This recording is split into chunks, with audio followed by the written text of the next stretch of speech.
Hello there, and welcome to the Daily Dose of Lore. Tonight, we're drifting into Westeros, where iron thrones are forged from conflict and history is written in the quiet aftermath of swords falling silent. Let this be your moment to settle. The world outside can wait. We're exploring the wars that shaped the Seven Kingdoms, from ancient battles shrouded in legend to the conflicts that tore great houses apart, generation after generation. Some discoveries may surprise you. Others will simply drift by like snow falling on empty battlefields. If this helps you unwind, a like helps others find their way here too. But for now, let's begin. In the oldest days, before Meisters kept records and before castles stood watch over the land, Westeros knew a darkness that would become legend. The long night arrived without warning, when a winter came that lasted an entire generation. Children born in darkness grew to adulthood never having seen the sun, and the White Walkers descended from the frozen north, bringing death that walked on legs of ice. The first men and the children of the forest, who had warred against each other for thousands of years, found themselves facing an enemy that made their old conflicts seem as meaningless as disputes over summer grass. In desperation, they united. The war against the White Walkers was unlike any battle Westeros would know again. It was not fought for territory or glory, but for the simple right to see another dawn.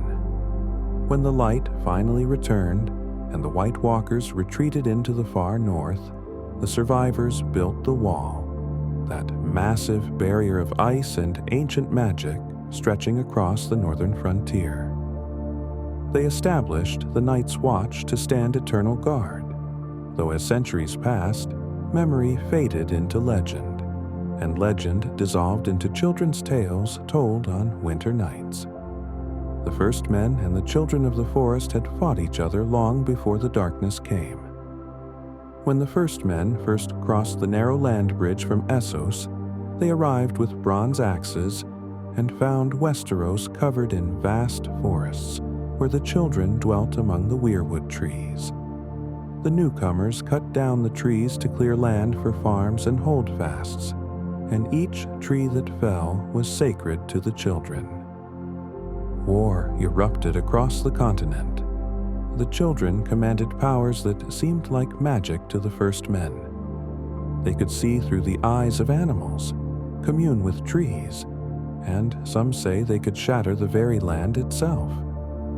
Indeed, some legends claim the children broke the land bridge that connected Westeros to Essos, flooding it to prevent more first men from crossing, though the truth of this has been lost to time. The war raged for generations, but neither side could fully defeat the other. The first men had numbers and bronze weapons, while the children had the forests themselves as allies and knowledge of the land woven into every root and stream. Eventually, both peoples grew weary of bloodshed. On a small island, in a lake, a place that would become known as the Isle of Faces, they met and made their pact. The first men would keep the open lands they had already claimed, but the forests would remain the children's domain. The faces were carved into the weirwoods to remember this peace, and for 4,000 years the pact held. Thousands of years after the long night, a new people came to Westeros. The Andals sailed across the narrow sea in their hundreds and thousands, carrying steel weapons and a new faith, the faith of the Seven. They landed on the eastern shores and began their conquest, not in a single great war, but in centuries of smaller conflicts that slowly transformed the face of Westeros. The Andals brought with them a mission to cut down the weirwood trees and convert the first men to their seven-faced god. Where the children and first men had made peace, the Andals made war. They pushed into the forests, destroying godswoods and raising septs in their place. The first men, kingdoms of the south and the riverlands, fell one by one. Some were conquered in battle, others fell to treachery, and a few survived by converting to the new faith and intermarrying with Andal invaders, until first men and Andal blood mixed, and old differences faded. The conquest took nearly 2,000 years to complete. Only in the north, protected by the Neck's swamps and the stalwart defense of the Kings of Winter, did the first men culture survive unchanged. And in the mountains of Dorne, the harsh terrain and fierce resistance prevented full Andal conquest. The children of the forest, caught between invaders and their old allies, slowly withdrew deeper into their forests until they vanished entirely, becoming themselves a legend that people no longer believed. For thousands of years after the Andals unified most of Westeros under the faith of the Seven, the land remained divided into many kingdoms. There were kings of winter in the north, storm kings in the stormlands, kings of the rock in the west, and many others. They warred with each other endlessly over borders, over slights, over ancient grudges passed from father to son like heirlooms. The riverlands suffered most, for that fertile land had no natural borders, and every neighboring kingdom saw it as prize to be taken. First, the Storm Kings would hold it, then the Kings of the Rock, then the Kings of the Isles and Rivers. Each change of rule brought war, and war brought suffering to the small folk who only wished to tend their fields in peace. The Iron Islands remained apart from the mainland conflicts, ruled by their own kings who practiced the old way, taking what they wanted with steel and fire, reaving up and down the coasts and bowing to no one. In Dorne, the descendants of the Rhoynar who had fled from Essos mixed with the remaining First Men and Andals to create something unique, a culture that would remain stubbornly independent for centuries.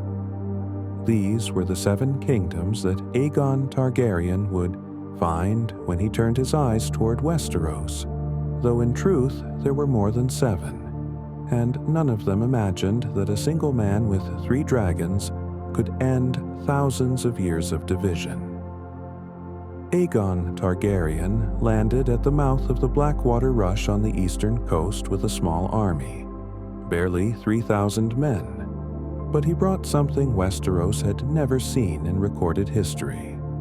3 dragons, Valyrian, Vhagar, and Meraxes, were living weapons of such terrible power that they would transform warfare itself. Aegon came from Dragonstone, the ancient Valyrian outpost where his family had fled before the doom consumed Valyria 400 years earlier. Some whisper that he came because of a prophecy, a dream of ice and fire that showed him the true purpose of his conquest. But such whispers were not written down in histories. What is known is that he brought his sister wives Visenya and Rhaenys, and a vision of a united Westeros. His message to the kings was simple: bend the knee and keep your lands and titles, or face dragonfire. Most thought him mad. 3,000 men against kingdoms. But Aegon understood what no one else did, that dragons changed every calculation of war. A single dragon could destroy an army in minutes. 3 dragons, working together, could break any defense. The kings who faced him learned this truth in fire and ash. The first great battle of Aegon's conquest occurred on a field that would forever after be known by the horror that occurred there. The Field of Fire. King Mern of the Reach and King Loren of the Rock combined their forces, the largest army yet assembled against the Targaryens. 55,000 men marched to meet Aegon's mere 10,000. It should have been a slaughter, but not in the way the kings expected. As the two armies faced each other, Aegon unleashed all three dragons at once for the first time in battle. Balerion, the Black Dread, largest of the three, breathed flames so hot they melted steel and stone. Vhagar and Meraxes joined him, and the three dragons swept over the army in coordinated attacks. 4,000 men perished in that first pass alone. The survivors spoke of a firestorm that consumed everything, of knights in full armor cooked alive inside their metal shells, of horses screaming as their riders burned. King Mern and his entire line died there, his house ending in a single afternoon. King Loren managed to escape, fleeing back to the Rock, but he understood the futility of resistance.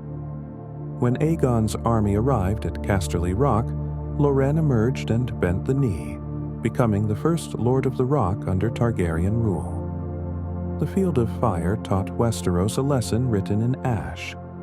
The Age of Dragons had begun, and old ways of war had ended.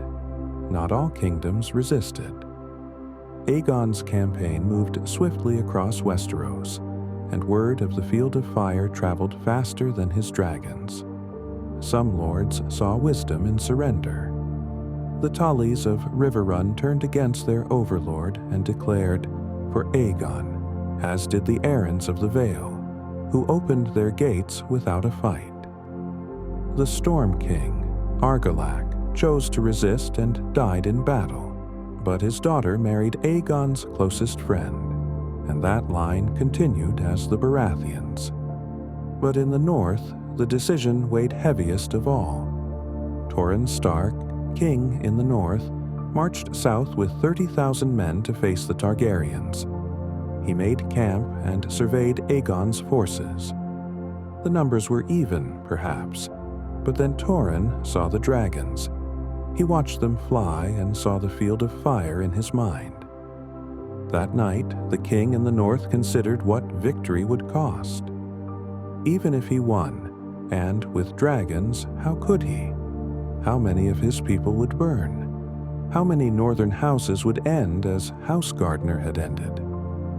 By dawn, Torrhen had made his choice. He walked out from his camp alone, crossed to Aegon's pavilion, and knelt. His lords were furious. Some called him coward, but Torrhen knew what they did not: that pride is expensive when paid for in the lives of people you are sworn to protect. From that day forward, he was called the King Who Knelt, and the North became part of the Seven Kingdoms without a single drop of blood spilled. Some said he was wise, others said he lacked honor, but the North endured, and that was its own kind of victory. Aegon's conquest was not without cost, despite his dragons. The greatest resistance came from Dorne, where the Desert Kingdom proved that even dragonfire could be defeated with the right tactics. The Dornish remembered their history. They were descended from the Rhoynar, who had once fought Valyrian dragons in Essos and lost. But in that losing, they had learned valuable lessons. When Aegon sent his dragons south, the Dornish simply vanished. They abandoned their castles, emptied their towns, and melted into the deserts and mountains. The dragons found nothing to burn but stone and sand. Frustrated, Aegon tried to force them out through siege and occupation, but the Dornish fought back with ambush and raid, appearing from nowhere to strike and then disappearing again like ghosts. This was a kind of warfare that dragons could not solve. You cannot burn an enemy you cannot find. The First Dornish War would drag on for years, costing Aegon something precious. Queen Rhaenys, his sister wife, flew her dragon Meraxes to the castle of Hellholt in Dorne. What happened there is lost to history, shrouded in Dornish secrecy, but dragon and rider fell from the sky, brought down by some weapon, perhaps a scorpion bolt, perhaps something else. Rhaenys, who had been called the Conqueror with Aegon, was lost, and Meraxes, who had helped win the Seven Kingdoms, fell to earth and rose no more. Aegon's grief had transformed into rage, and his retaliation was terrible. But even Dragonfire could not conquer Dorne. The Desert Kingdom remained independent, and in the end, Aegon let them be. With 6 of the 7 kingdoms under Targaryen rule, Aegon established his seat at the place where he first landed, King's Landing, a fishing village that would grow into the greatest city in Westeros. He forged the Iron Throne from the swords of defeated enemies, a massive seat deliberately made uncomfortable, for he said no king should sit easy.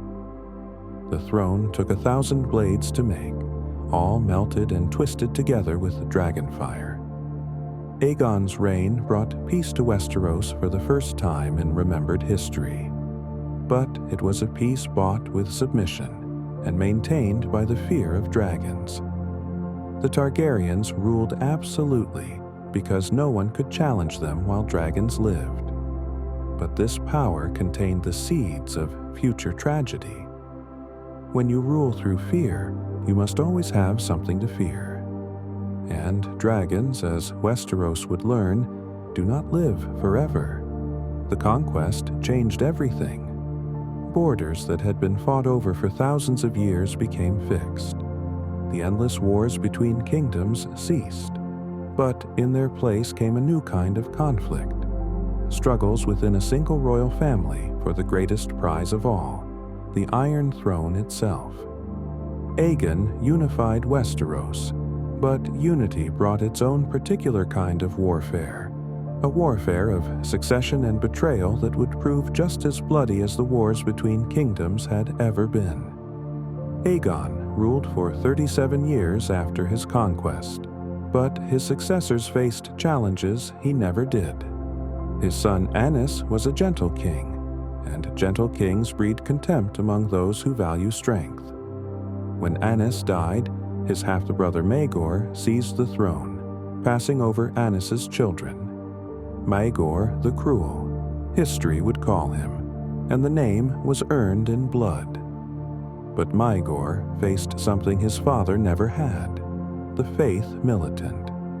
The Faith of the Seven had accepted Targaryen rule after the conquest, but they had never accepted Targaryen marriage customs. The Targaryens wed brother to sister to keep the bloodline pure, a practice the Faith called abomination. Under Maegor's iron rule, the conflict erupted into open war. The Faith Militant, composed of 2 orders, the warriors' sons who were knights, and the poor fellows who were common fighters, grew to tens of thousands. They believed they fought for the gods themselves, and religious fervor made them fearless. They marched against castles, attacked Targaryen supporters, and declared Maegor's reign illegitimate. Maegor responded with characteristic brutality. He hunted the Faith Militant across Westeros, executing prisoners by the hundreds, destroying septs, and offering gold for the heads of poor fellows and warriors' sons alike. The conflict consumed his entire reign. For 6 years, the 7 kingdoms burned with religious war, and the small folk suffered most, caught between fanatic believers and a king who saw mercy as weakness. Maegor's cruelty eventually became too much even for his own supporters. When he died, found dead upon the Iron Throne with wrists slashed, whether by his own hand or another's, none could say, few mourned him. His nephew Jaehaerys, barely 14 years old, claimed the throne and inherited a kingdom exhausted by war and divided by faith. The boy king proved wiser than men 3 times his age. Where Maegor had used violence, Jaehaerys used diplomacy. He met with the High Septon and negotiated a peace that would last for generations. The Faith would cease its military resistance and dissolve the Faith Militant. In return, Jaehaerys exempted the Faith from taxation and granted them other privileges.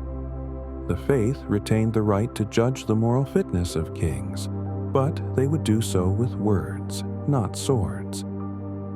The Targaryens could continue their practice of sibling marriage without interference. It was a compromise that gave both sides enough to claim victory, while neither side had to admit defeat. The treaty held, and the Seven Kingdoms knew peace again. Jaehaerys would rule for 55 years, the longest reign in Targaryen history, and his wisdom earned him the title Jaehaerys the Conciliator. He proved that wars could be ended with words as well as with swords, though Westeros would not often remember that lesson. The peace that Jaehaerys built endured through his reign and into his grandsons, but the Targaryen dynasty carried within it the seeds of its greatest tragedy. The issue of succession, who would inherit the Iron Throne, seemed simple when there was a clear male heir. But what happened when the succession became unclear? When Jaehaerys' grandson, King Viserys I, named his daughter Rhaenyra as his heir, he set in motion events that would tear the Seven Kingdoms apart. Rhaenyra was his eldest child, born of his first wife, and he declared her Princess of Dragonstone, the traditional title of the heir. Every lord in Westeros came to King's Landing and swore oaths to uphold her succession. But then Viserys remarried, and his new wife, Alicent Hightower, gave him sons. Many in the realm believed that a son should inherit before a daughter, regardless of oaths sworn years before. When Viserys died, two rival claims emerged. Rhaenyra claimed the throne in her own right, backed by the lords who had sworn to her and by her late mother's family, the Valerians.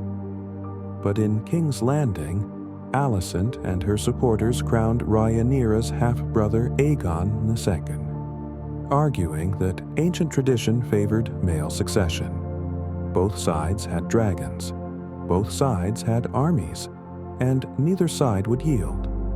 The realm divided, and Westeros prepared for a war unlike any it had known, a war of dragon against dragon, of Targaryen against Targaryen.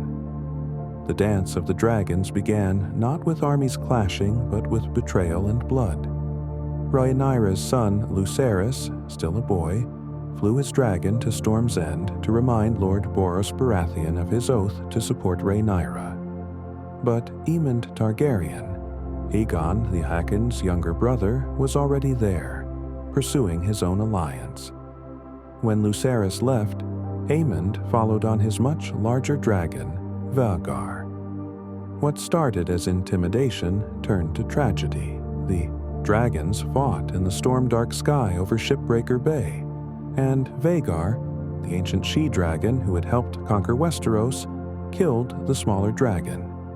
Both dragon and rider fell into the sea, lost beneath the waves. Lucerys was just 14. His death transformed a dispute over succession into a blood feud. Rhaenyra, mad with grief, demanded vengeance. What followed became known as blood and cheese, an atrocity that would stain both sides forever. Rhaenyra's agents infiltrated the Red Keep and forced Queen Helaena, Aegon II's wife, to choose which of her sons would die in payment for Lucerys. Young Prince Jaehaerys, barely 6 years old, lost his life that night. The horror of it shocked even hardened warriors. A war that had begun over legal succession now became about revenge, and revenge is a fire that does not easily die. The dance of the dragons escalated with each passing month, and the dragons that had once been Westeros's greatest strength became instruments of its destruction. At Rook's Rest, two dragons fighting for Aegon the Vhagar and Sunfire ambushed Rhaenys Targaryen as she flew to aid her allies. Rhaenys, who had once been passed over for the throne herself in favor of her cousin, fought with the courage of someone who had nothing left to lose. Her dragon Maleys, called the Red Queen, battled both dragons at once in the sky above the burning castle. The fight was terrible to witness. Dragons screamed and tore at each other with claws and teeth, while dragon fire scorched the earth below. In the end, melees fell, crashing to the ground with such force that the impact could be felt for miles. Rhaenys did not survive the fall. She was 63 years old, and they called her the Queen Who Never Was, for she should have ruled, but was denied by men who feared a woman on the throne. Her death removed one of the most experienced dragon riders from the war, and with her died any hope that the conflict might end quickly. Aegon II himself was gravely wounded in the battle, his body broken and his dragon Sunfire crippled, but both survived. The war would continue, and more dragons would fall. The small folk of King's Landing watched dragon after dragon pass overhead, bearing riders to war, and they began to hate the creatures they had once viewed with awe. Dragons consumed vast quantities of sheep and cattle, livestock that could have fed the people. The war disrupted trade and food shipments. Prices rose, and hunger crept through the streets of the capital like a cold fog. A wandering septon began preaching that the dragons were demons, that the Targaryens had brought this suffering upon the realm, and that the gods demanded the dragons be destroyed. His words found fertile ground in hungry bellies and fearful hearts. The mob that formed was tens of thousands strong, armed with anything they could find: pitchforks, torches, butcher's knives, clubs. They stormed the Dragon Pit, that great domed structure on Rhaenys' hill where the royal dragons were kept. The dragons inside were chained, trapped, unable to fly or properly defend themselves. What followed was slaughter on both sides.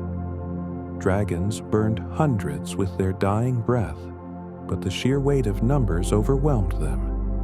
The mob dragged dragons down through violence and fury, and the dragon pit itself burned, its great dome collapsing in a roar of flame and smoke that could be seen for miles. When dawn came, 4 dragons lay dead, and with them died something fundamental in the Targaryen dynasty. The small folk had learned that dragons could be killed, and that lesson would never be forgotten. The Targaryens had ruled through fear of dragons, but fear works both ways, and now the dragons feared what common people could do when desperate enough. The greatest single combat of the dance occurred far from cities and armies, over a lake that locals called the God's Eye.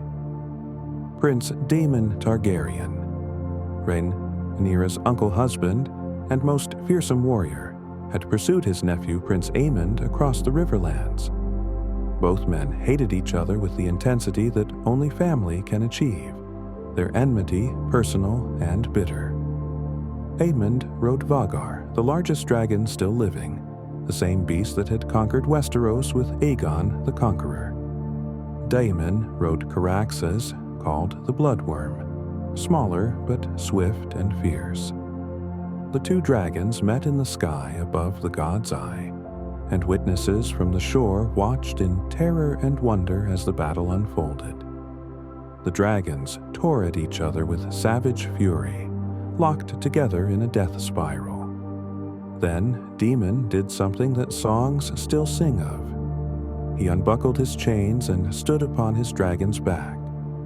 As the 2 dragons grappled in midair, he leaped from Caraxes onto Vhagar's neck, Dark Sister, his Valyrian steel sword in hand.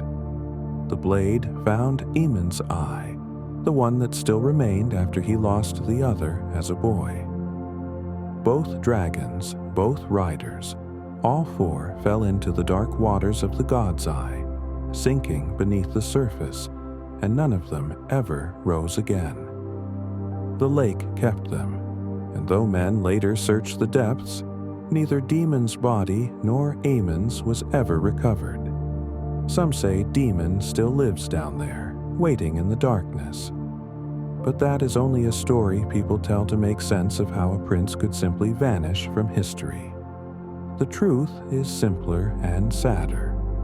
The God's Eye swallowed them, and the Dance of Dragons lost two of its most skilled dragon riders in a single afternoon. The war dragged on for 2 brutal years, and by its end, the 7 kingdoms were exhausted and broken. Rhaenyra briefly held King's Landing, sitting upon the Iron Throne she had fought so hard to claim, but her rule was short and filled with paranoia. She ordered executions, alienated allies, and watched as her support crumbled around her. When Aegon II's forces retook the city, Rhaenyra fled but was captured. Her half-brother, broken in body but not in cruelty, fed her to his wounded dragon Sunfire, while her young son watched. It was an ignoble end for a woman who had been named heir by a king and defended by thousands. Aegon II himself would not long survive his victory. He was poisoned by his own men, who had grown weary of war and his increasingly erratic rule. When the dance finally ended, both of the original claimants were dead.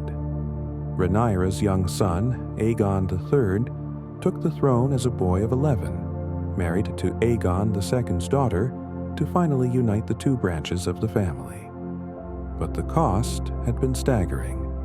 Of the 20 dragons that had existed when the war began, only 4 survived, and those 4 were small, sickly, and would never grow large.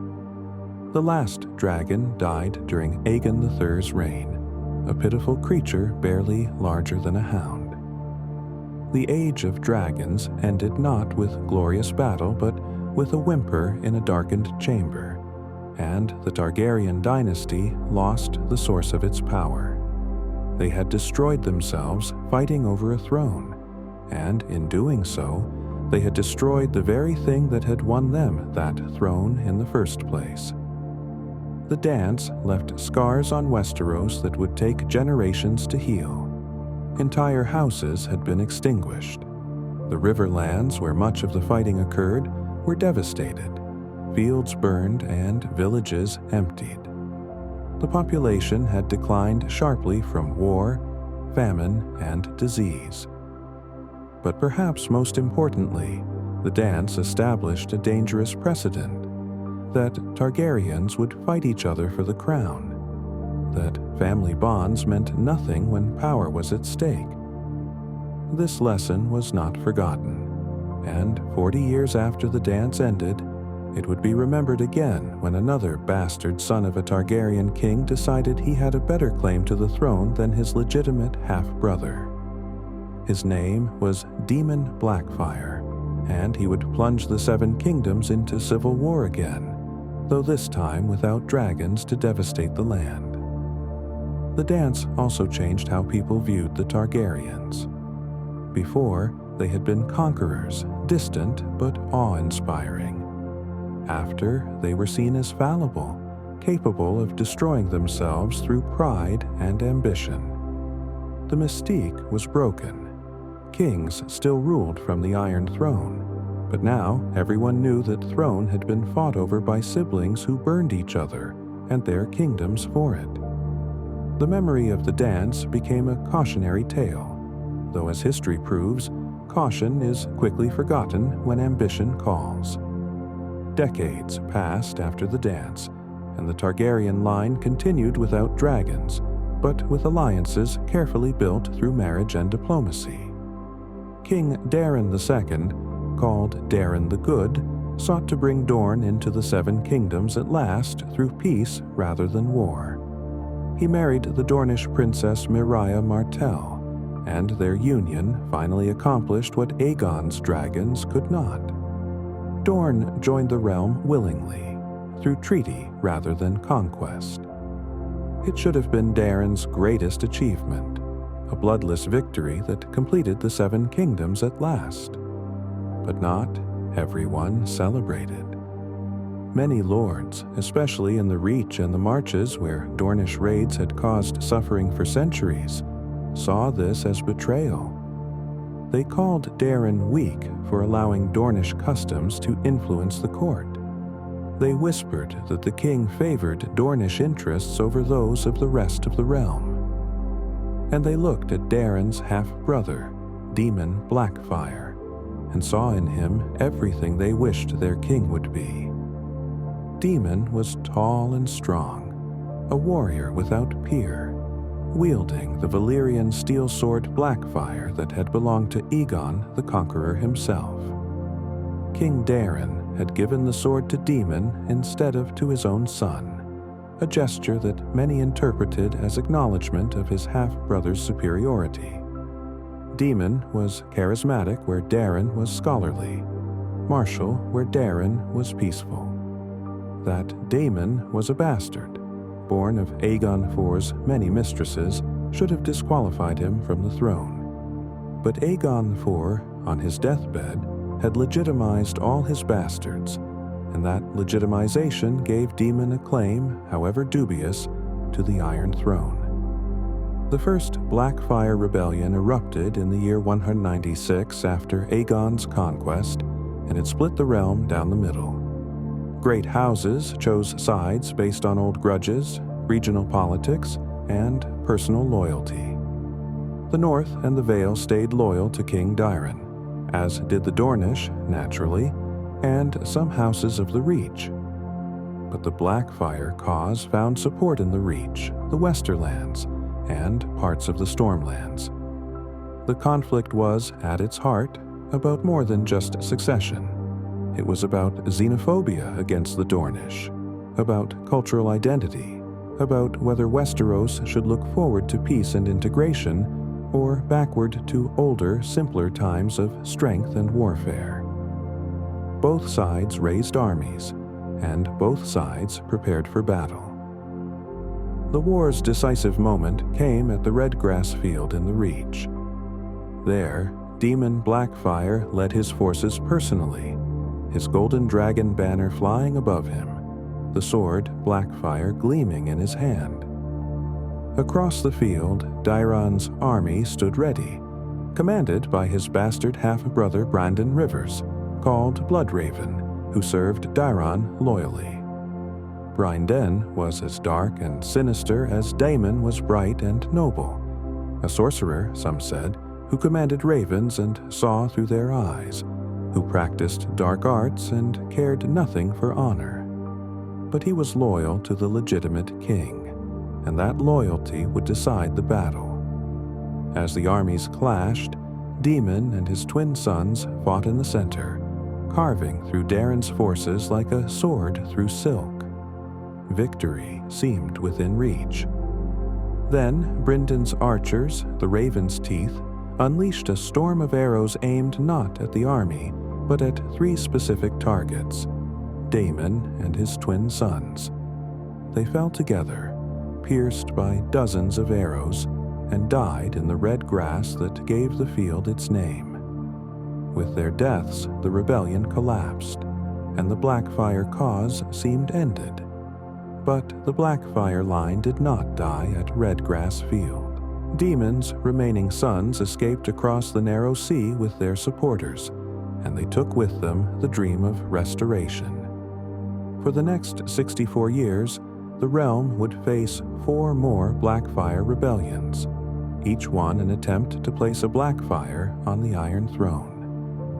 The second rebellion came during the Great Spring Sickness, a plague that devastated Westeros and was quickly put down. The third occurred decades later, led by Daemon's son, who landed in the Stormlands but found little support and was defeated. The fourth was barely a rebellion at all, a minor affair crushed before it truly began.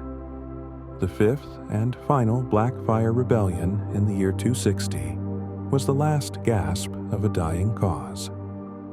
By then, the Blackfyres had been in exile for 2 generations, and most of Westeros had forgotten why they were fighting. Ser Maelis Blackfyre, the last male descendant, joined with 8 other landless lords and exiles in what became known as the War of the Ninepenny Kings. They conquered the Stepstones, those rocky islands between Westeros and Essos, and declared their own kingdoms there, intending to use the islands as a base to invade Westeros. The Targaryens raised a massive army and sent it across the narrow sea. Among the knights who fought there were men who would become legendary: Barristan Selmy, who earned his knighthood in that war, and a young lord named Tywin Lannister. The Ninepenny Kings were defeated one by one, and Maelys Blackfyre was slain in single combat. With his death, the male line of House Blackfyre ended, and the realm breathed easier, believing at last that the succession wars were finished. The Targaryen dynasty, having survived 5 Blackfyre rebellions and the loss of their dragons, seemed secure. King Aerys II ascended the throne young, handsome, and full of promise. His reign began well enough, with grand plans for reform and prosperity. But madness ran in the Targaryen line, a consequence of generations of sibling marriage that concentrated both desirable traits and dangerous instabilities. Slowly, across the years of his rule, Aerys's mind began to fracture. The breaking point came at Duskendale, a small town in the Crownlands. Lord Darklyn, the town's ruler, sought to elevate Duskendale's status and invited the king to visit. When his demands were refused, Darklyn made the catastrophic decision to take Aerys prisoner, holding him for months while trying to negotiate concessions. Barristan Selmy eventually rescued the king, but those months of captivity transformed Aerys. The man who returned to King's Landing was not the man who had left. He became paranoid, seeing traitors in every shadow. He trusted no one, not even his own son. He became obsessed with wildfire, that volatile green substance that burns hotter than any normal flame, and began stockpiling it beneath King's Landing, talking wildly of plans to burn his enemies. He executed lords on the slightest suspicion of disloyalty, burning them alive while their families watched. His justice became cruelty, his wisdom became paranoia, and his rule became tyranny. The lords who had sworn to serve him began to wonder if oaths meant anything when the king had clearly lost his mind. But Targaryens had ruled for nearly 3 centuries, and overthrowing a dynasty was not something done lightly, even when that dynasty had gone mad. The spark that ignited the realm came in the form of a girl and a crown prince. Lyanna Stark, daughter of Lord Rickard Stark of Winterfell, was betrothed to Robert Baratheon, the young lord of Storm's End. But at the tourney at Harrenhal, Prince Rhaegar Targaryen, Aerys's eldest son and heir to the throne, crowned Lyanna as the Queen of Love and Beauty instead of his own wife. It was a shocking breach of courtesy, and the realm gossiped about what it meant. Then, some months later, Lyanna disappeared. Rhaegar had taken her, the story said, abducted her, raped her, held her prisoner in Dorne. The truth of what really happened between Lyanna and Rhaegar would remain unclear, lost in the chaos of war and death. But the realm believed the worst.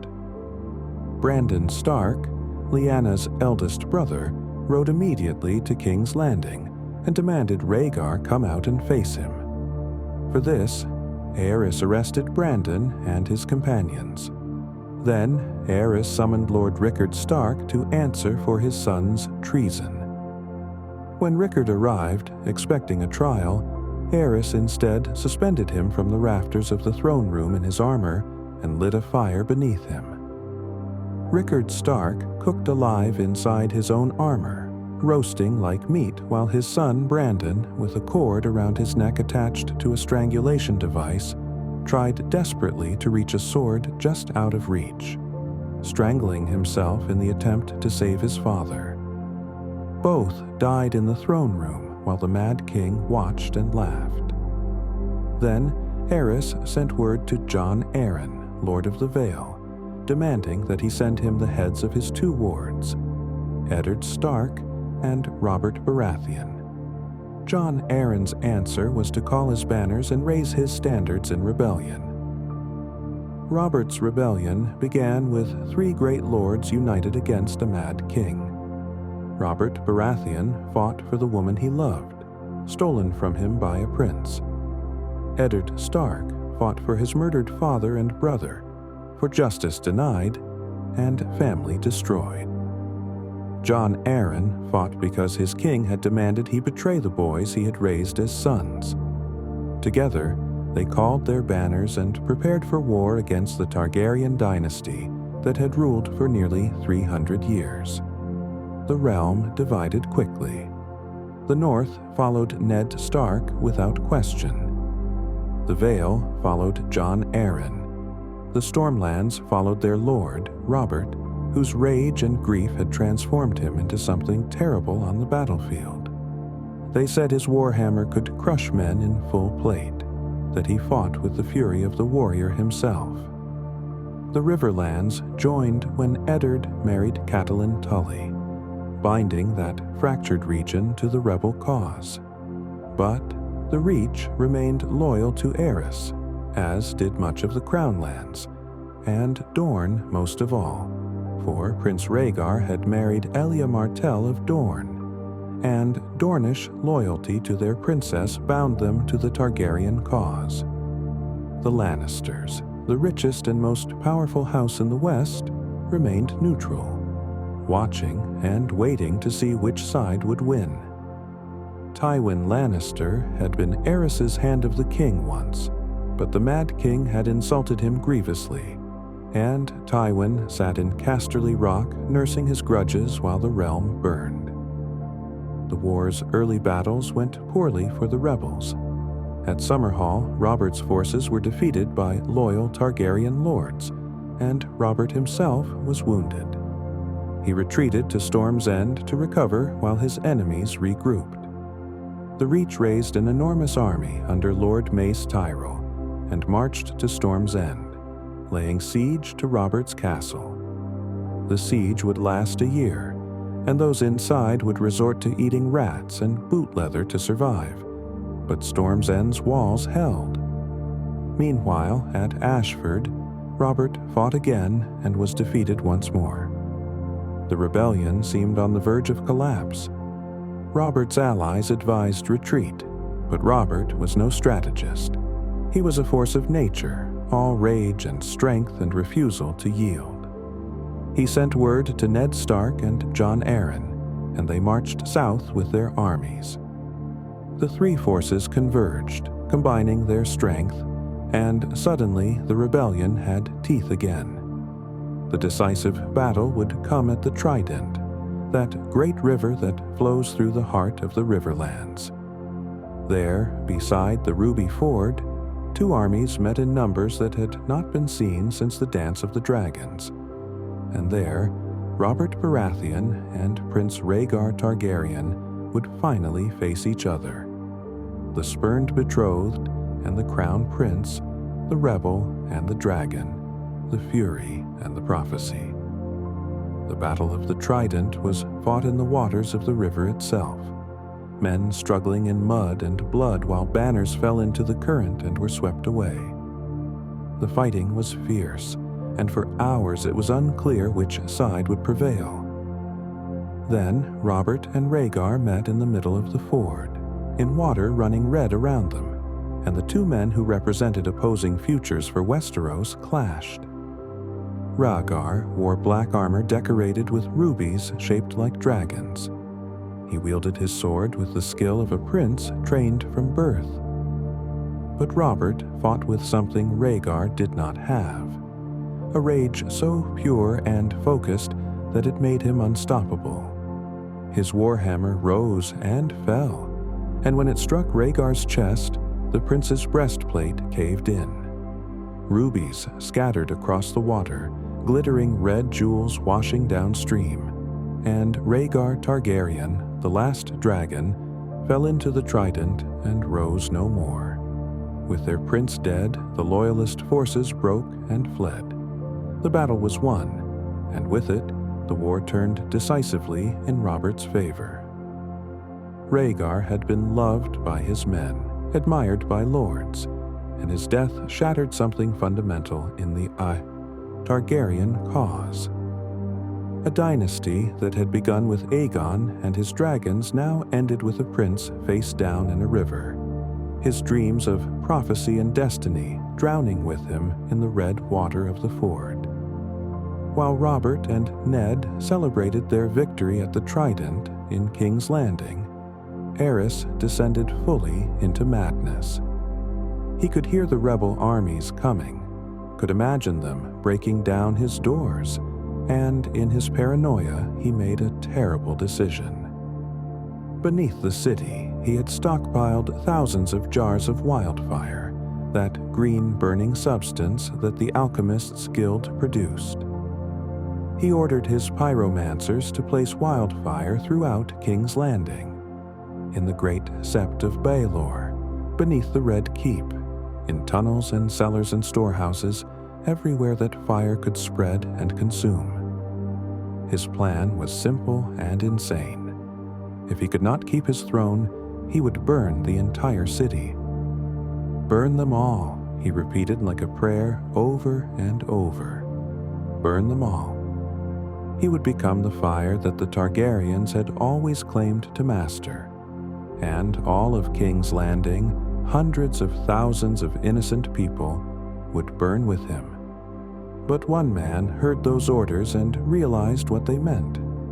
Jaime Lannister, the youngest member of the Kingsguard, barely 20 years old, stood at his post and listened as the Mad King commanded the pyromancers to light the fires. Jaime had sworn an oath to protect the king.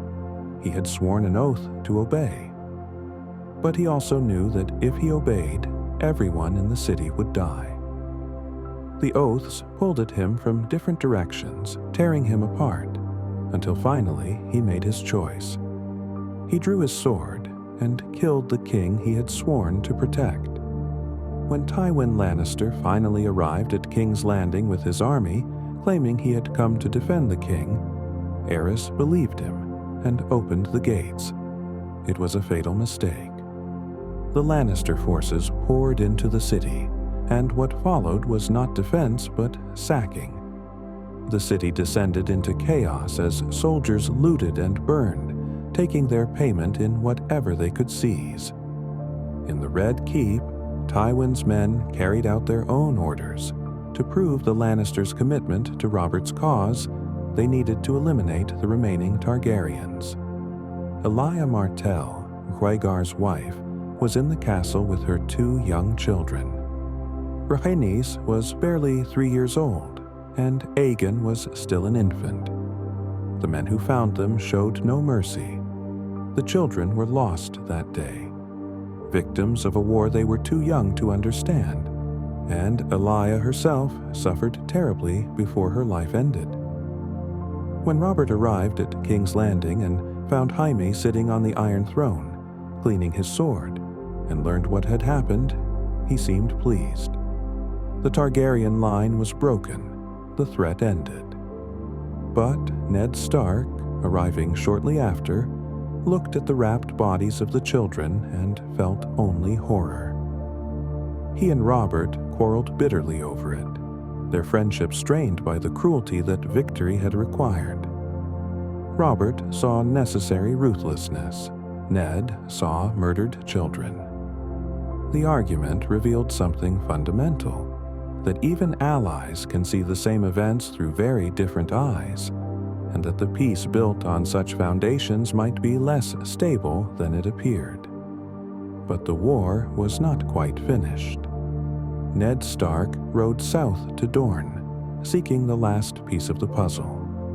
Lyanna, his sister, the girl whose disappearance had sparked the rebellion. He found her at the Tower of Joy, a remote holdfast in the Red Mountains, guarded by 3 knights of the Kingsguard who had stayed loyal to Rhaegar even after their prince's death. Words were exchanged, though history did not record them clearly. Then swords were drawn. Ned had 6 companions with him, good men all, Northerners who had fought through the entire war.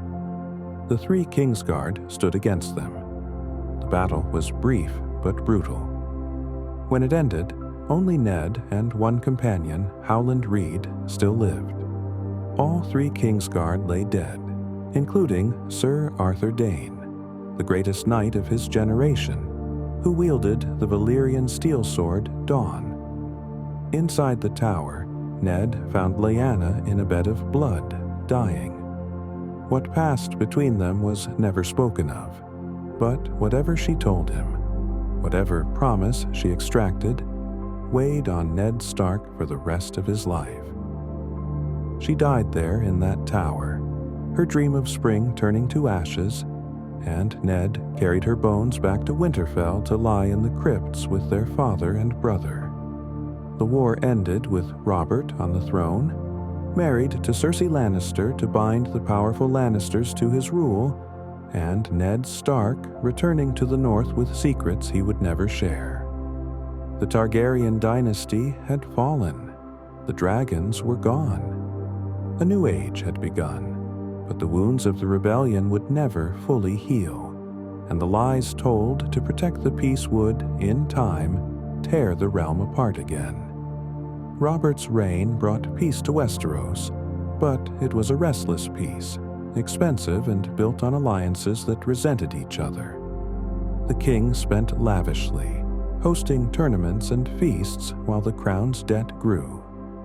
He was a better rebel than ruler, more comfortable with a warhammer than with the tedious business of governance.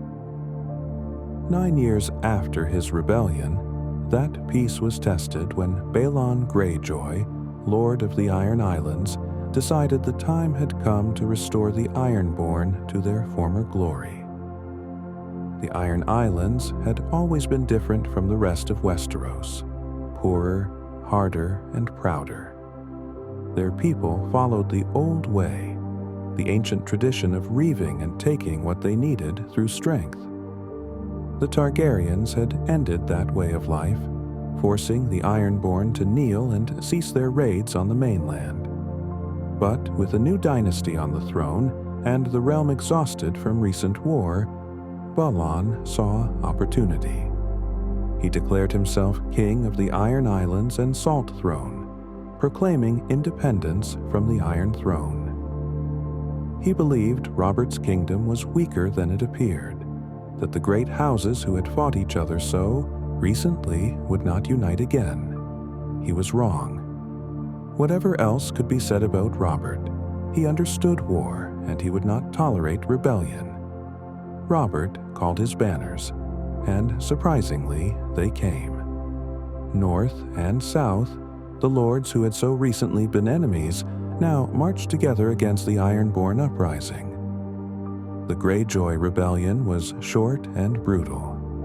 Balon had the Ironborn fleet, the largest in Westeros, and his people were fierce fighters, but they could not match the combined might of the mainland kingdoms. The war was fought on the islands themselves, as Robert's forces landed on Pike and the other major islands, besieging the Greyjoy strongholds. The Ironborn fought with desperate courage, defending their homes, but courage alone cannot overcome overwhelming numbers and superior resources. Balon's 2 eldest sons, Rodrik and Maron, fell during the fighting, leaving their father with only 2 remaining sons, Theon, a boy of 10, and Euron, who was at sea with the Iron Fleet. The siege of Pike ended with the walls breached, and Balon kneeling once more to the Iron Throne. But Robert and Ned understood that submission alone would not guarantee future peace. They took Theon Stark as a ward, or hostage, though the word was never spoken, to ensure Balon would not rebel again. Theon would grow up in Winterfell, caught between 2 worlds, neither fully Ironborn nor fully Northern. His entire life lived as a guarantee of his father's good behavior.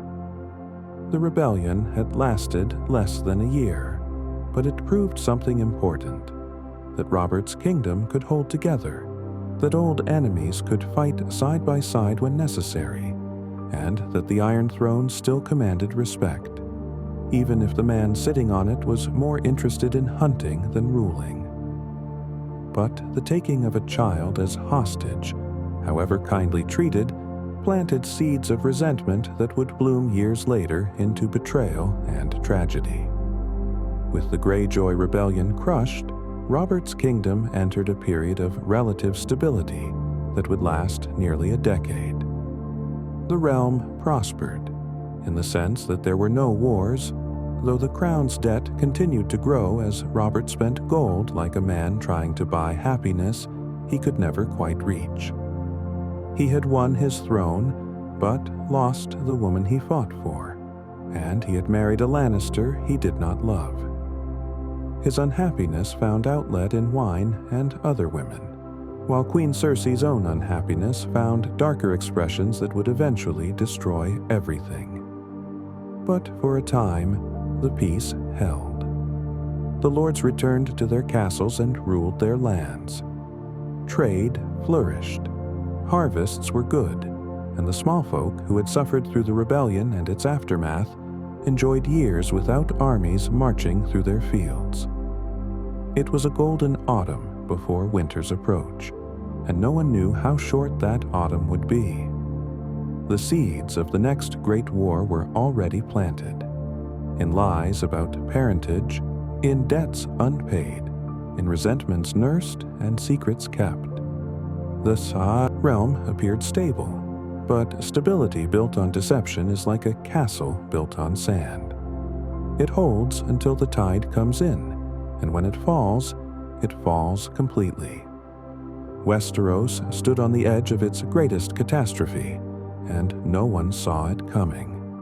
Robert Baratheon died in a hunting accident in the year 298 after Aegon's conquest, or so it appeared.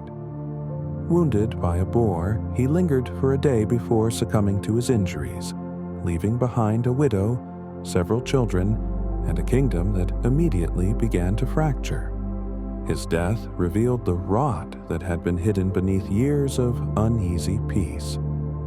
Lord Eddard Stark, serving as Hand of the King, had discovered a terrible truth: that Robert's children by Queen Cersei were not his at all, but the product of her incestuous relationship with her twin brother Jaime.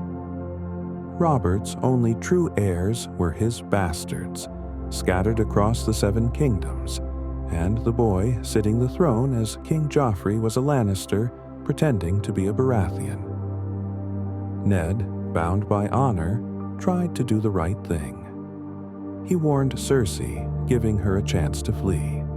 He trusted that truth would prevail. But Ned Stark had lived too long in the North, where honor meant something and oaths were kept. In King's Landing, honor was a weapon that could be used against you, and Ned's honesty became his downfall.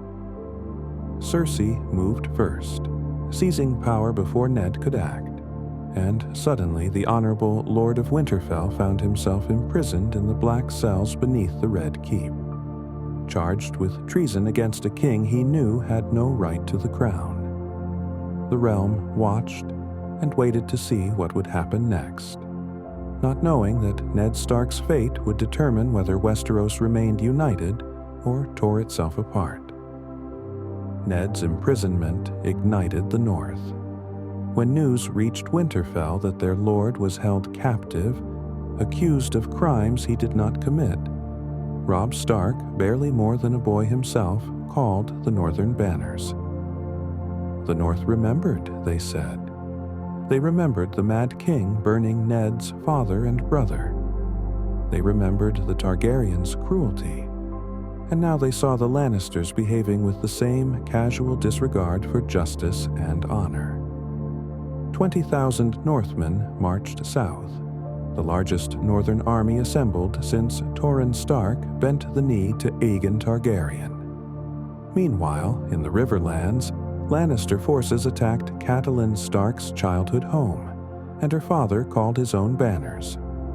The realm was at war again, though no one had yet formally declared it. Then, on the steps of the great sept of Baelor, with the city watching and Ned's daughters in the crowd, King Joffrey did something that his council had advised against. Ned Stark had been offered mercy. He could take the Black, join the Night's Watch, and live out his days on the Wall. He had been prepared to accept, to confess to treason he did not commit in order to save his daughters. But Joffrey, young and cruel, and desperate to prove his strength, ordered Ned's execution instead. The sword fell, and with it fell any hope of peace. The honorable fool who had tried to do right lost his life, and his death ensured that thousands more would follow him. The War of the Five Kings had begun. 5 men declared themselves king in the wake of Ned Stark's execution, each believing they had the best claim to the Iron Throne or to their own independent kingdom. In King's Landing, Joffrey Baratheon wore the crown, insisting he was Robert's true-born son, though many whispered the truth about his parentage. At Dragonstone, Stannis Baratheon, Robert's younger brother, declared himself the rightful king by law. Robert had left no legitimate heirs, which meant the throne should pass to Robert's brothers by succession. At Storm's End, Renly Baratheon, the youngest brother, also declared himself king, arguing that the realm needed a king who was loved, not just one who was technically correct. In the north, the lords who had followed Robb Stark south looked at their young commander and decided they wanted no part of the Iron Throne. They named him king in the north, declaring northern independence for the first time since Torrhen Stark had knelt 3 centuries before. And in the Iron Islands, Balon Greyjoy saw opportunity in chaos and crowned himself once more, declaring the Iron Islands independent while the mainland kingdoms tore each other apart. 5 kings, each with armies, each with ambitions, and none willing to yield to the others. The War of the Five Kings was not really one war, but several wars happening simultaneously, armies marching in different directions for different purposes, while the small folk, as always, paid the price in blood and hunger. Robb Stark, the young wolf as they called him, proved himself a commander of natural genius despite his youth. His first major victory came at the Whispering Wood, where he caught Jaime Lannister's army by surprise. Robb had sent a small force to engage the main Lannister army, while he took the bulk of his cavalry on a secret march through the hills. When Jaime and his men were committed to battle, believing they faced Robb's entire force, the young wolf emerged from the woods with thousands of horsemen. The Lannisters were caught completely unprepared, surrounded and overwhelmed before they could form proper defenses. In the chaos of that twilight battle, Robb's men captured Jaime Lannister himself, the Kingslayer, one of the greatest knights in Westeros. It was a stunning victory that sent shockwaves through the realm. The boy from the north had captured the golden son of Tywin Lannister, and suddenly Robert's rebellion seemed possible again. The Northern and Riverlands forces united under Robb's command, and he won victory after victory, never losing a battle. But wars are not won by battles alone, and Robb's tactical genius could not overcome the strategic mistakes he would make in matters of honor and the heart. In the south, the Baratheon brothers' rivalry came to a head. Renly had the larger army by far. He had secured the Reach and the Stormlands, giving him perhaps 100,000 men, more than any other claimant could muster.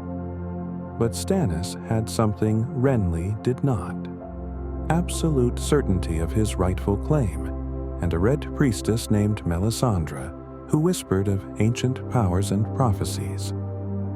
the brothers met to parley before Storm's End, and their conversation went as badly as could be imagined. Stannis demanded Renly bend the knee, as the younger brother should yield to the elder. Renly laughed at him, pointing out that a man with 100,000 swords did not need to yield to one with 5,000, that laws and claims meant nothing when you could simply take what you wanted. They parted enemies, and both sides prepared for battle. But the battle never came. That night, in his tent, Renly was murdered by a shadow that wore Stannis' face, born from dark magic and sent it to eliminate Stannis' rival. The shadow passed through armor and flesh like smoke, and Renly died in the arms of his Kingsguard, his blood soaking into the carpets, while his enormous army, suddenly kingless, began to disintegrate.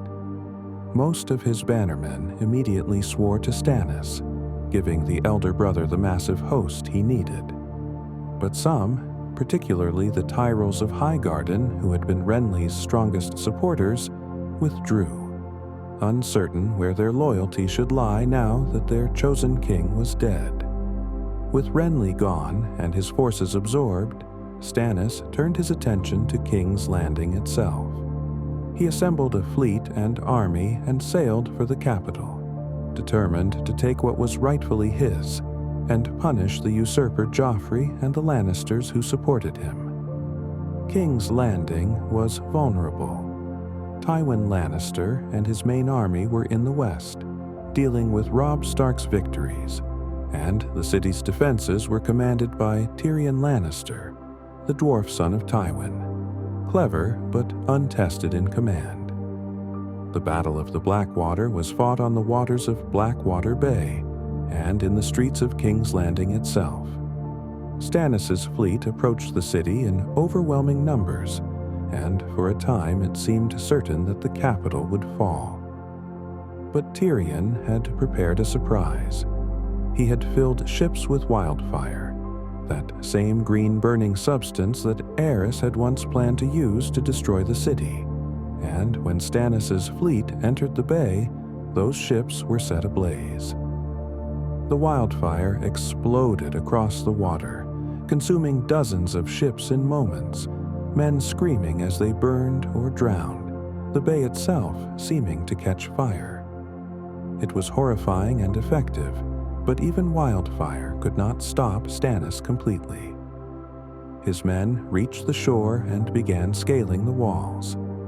The city's defenders fought desperately, and for hours the outcome hung in balance. Then, at the moment when the gates might break, salvation arrived from an unexpected direction. Tywin Lannister and the Tyrells, having made a sudden alliance, arrived with a massive relief force. They crashed into Stannis' army from behind, catching them between the city walls and fresh troops. Stannis' forces broke and fled, and the king himself barely escaped with his life, retreating to Dragonstone with what remained of his fleet. In the north, Robb's victories continued, but his position was more precarious than it appeared. Each battle won was also men lost, and unlike the southern kingdoms, the north could not easily replace casualties. Robb's army was far from home, operating in enemy territory, and the Lannisters, though defeated in battle, still held King's Landing and his sisters hostage. Worse, Robb made a decision that would prove fatal. He had been betrothed to a daughter of House Frey, a marriage alliance necessary to secure the crossing of the Green Fork at the Twins, the Frey's castle. But Robb fell in love with another girl, Jane Westerling, and in a moment of passion and honor, he married her instead, breaking his oath to the Froys. It was the kind of honorable foolishness his father might have approved of, keeping his word to the girl he had compromised, even at the cost of political alliance. But wars are not won with honor. They are won with alliances maintained and oaths kept, with pragmatic choices that place victory over personal desire. Lord Walder Frey, the ancient lord of the twins, felt the insult deeply. He had been promised a king for a son-in-law, had committed his house to the northern cause, and now he had been spurned. Frey was not a man to forget such slights, and when Tywin Lannister sent ravens offering forgiveness and rewards for betrayal, Frey listened. In the north, another betrayal was brewing. Rose Bolton, one of Robb's principal bannermen, had grown weary of a war he believed unwinnable, and he too made his secret arrangements with the Lannisters. The Red Wedding remains one of the darkest moments in Westerosi history, a violation of sacred laws so profound that its memory would stain House Frey and House Bolton forever. Robb needed to make peace with the Freys, to mend the broken alliance, so he agreed to attend the wedding of his uncle Edmure Tully to one of Lord Walder's many daughters. It would be held at the Twins, under the Freys' roof, under guest right, that ancient and sacred law that says a host must not harm a guest who has eaten his bread and salt. Robb came with his mother, his pregnant wife, his loyal lords and commanders, and thousands of his men. The wedding feast proceeded normally. There was food and wine and music. Then the musicians began playing a different song, and the doors closed. The Freys and Boltons, acting in concert, turned on their guests. Robb was struck by crossbow bolts, betrayed by men he had trusted. Catelyn Stark watched her son die, tried desperately to bargain for his life by taking Lord Walder's wife hostage, but Walder Frey cared nothing for his young wife compared to the promise of Lannister gold and favor. Robb Stark, the young wolf, the king in the north who had never lost a battle, died in a feast hall far from home, murdered by men whose bread he had eaten. His mother followed him into death, her throat cut while she screamed in anguish. The northern lords who had followed him south were butchered, and the army outside was set upon by Frey and Bolton men, torn apart while they slept. Thousands died that night, and with them died northern independence. The king in the north was dead, betrayed not by southern enemies, but by men who should have been his own. The Red Wedding broke something fundamental in Westeros. Guest right had been one of the oldest laws, respected even in the darkest times, a recognition that some things were sacred even in war. The Freys and Boltons had violated that law for power and gold, and while they gained immediate victory, they earned eternal infamy. Songs would be sung of their treachery, and their names would become curses. But in the immediate aftermath, the Lannisters appeared to have won. The North was leaderless, its army destroyed, its king dead. Robb's brothers Bran and Rickon were believed dead, killed by Theon Greyjoy in his misguided attempt to prove himself to his father. The Stark line seemed extinguished, the great northern house brought low by betrayal and war.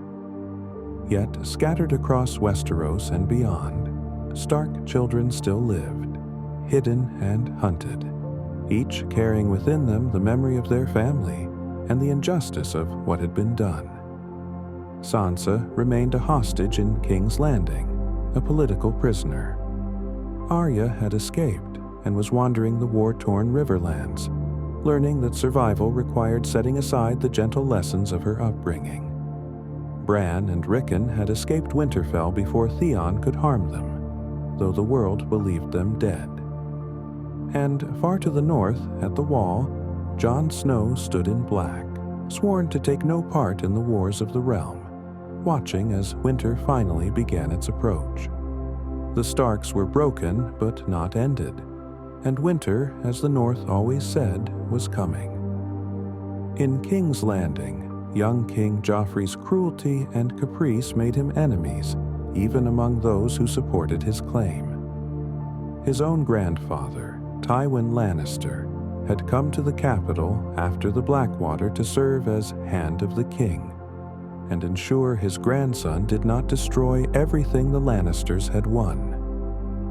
But Joffrey was erratic and vicious, taking pleasure in others' suffering, impossible to control or guide.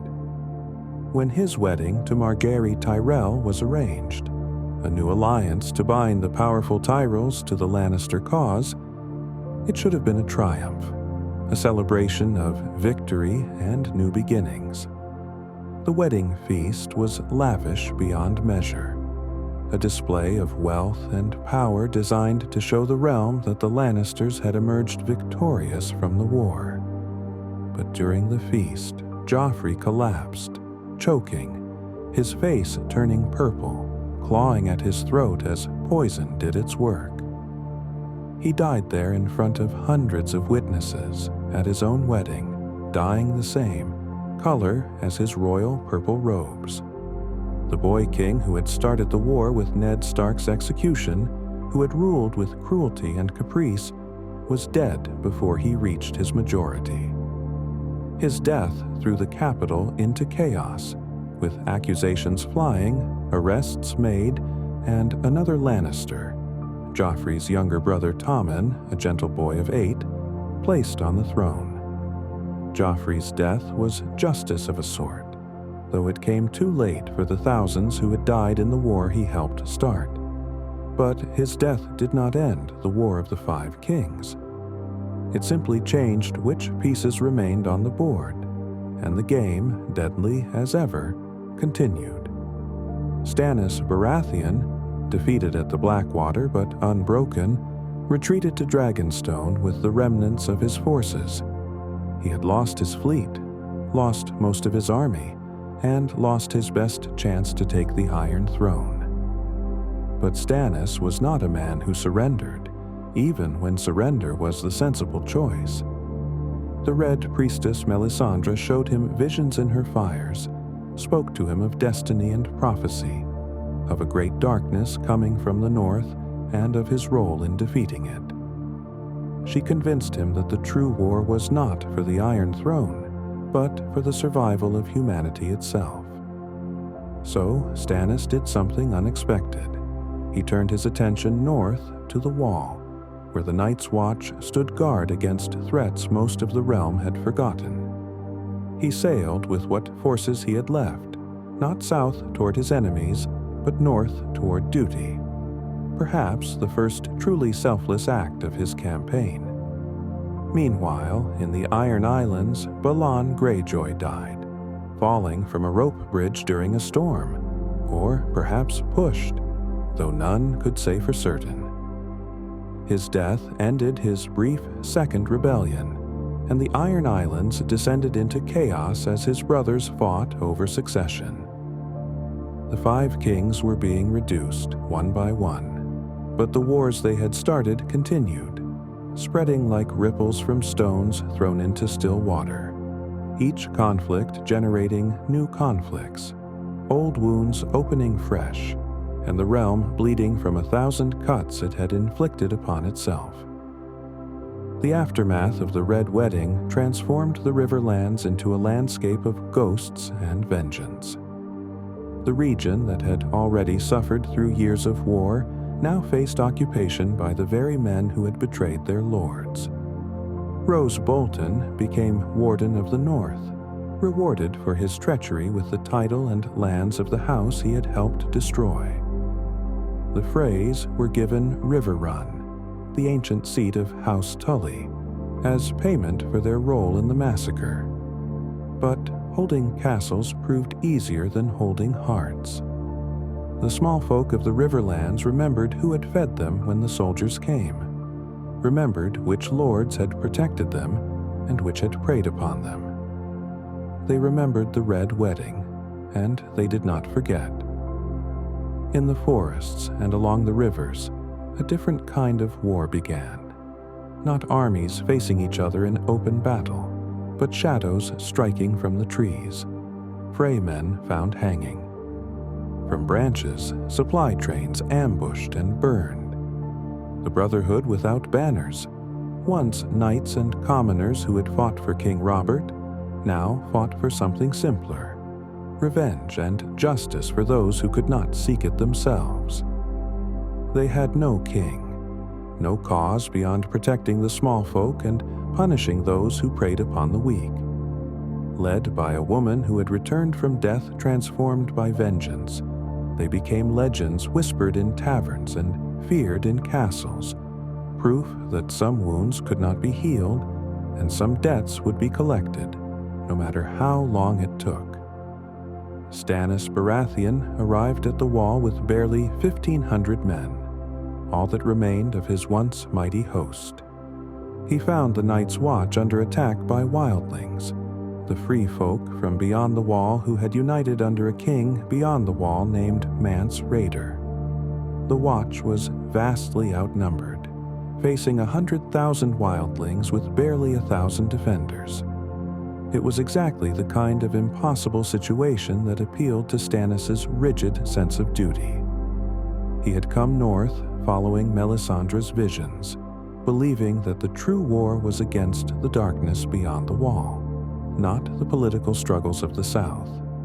His arrival turned the battle. Cavalry charging into wildling forces saved the Watch and captured Mance Rayder, ending the wildling threat for the moment. But Stannis found himself in an unexpected position. He was in the north with an army, however small, and the north was now ruled by the Boltons, those same betrayers of the Starks.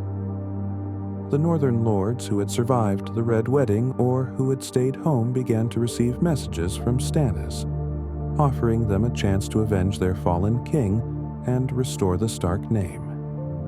Stannis declared he would march on Winterfell itself, take it from the Boltons, and give it back to the Starks in exchange for northern support for his claim to the Iron Throne. It was a bold strategy, perhaps a desperate one, but Stannis had always believed that right must prevail, that justice and duty mattered more than pragmatic calculations of power. The North suffered under Bolton rule in ways that made even the harsh justice of the Starks seem gentle by comparison. House Bolton had always been feared in the North. Their sigil was a flayed man, and the practice of flaying captives was a tradition they had never fully abandoned, even after bending the knee to the Starks centuries before. Now, with their ancient enemies destroyed and a royal warrant to rule, the Boltons revealed what they truly were. Rose Bolton ruled with cold calculation, extracting taxes and obedience through fear. His bastard son, Ramsay, ruled with pure cruelty, taking pleasure in others' suffering in ways that made Joffrey seem merely petulant by comparison. The North, already decimated by war, now faced occupation by those who should have been their own. Winter had arrived in earnest. Real winter, the deep cold that the North always prepared for, but Southerners could not truly imagine. Snow piled high, and temperatures dropped so low that men froze to death in their sleep. Armies trying to move through the snow found themselves losing men by the dozen each day, not to battle, but to cold and hunger. Stannis' march toward Winterfell became a desperate struggle for survival as much as a military campaign, each mile purchased with lives lost to winter's merciless grip. The North remembered, they said, but memory meant little when you could not feel your fingers and your supply train was buried under snow.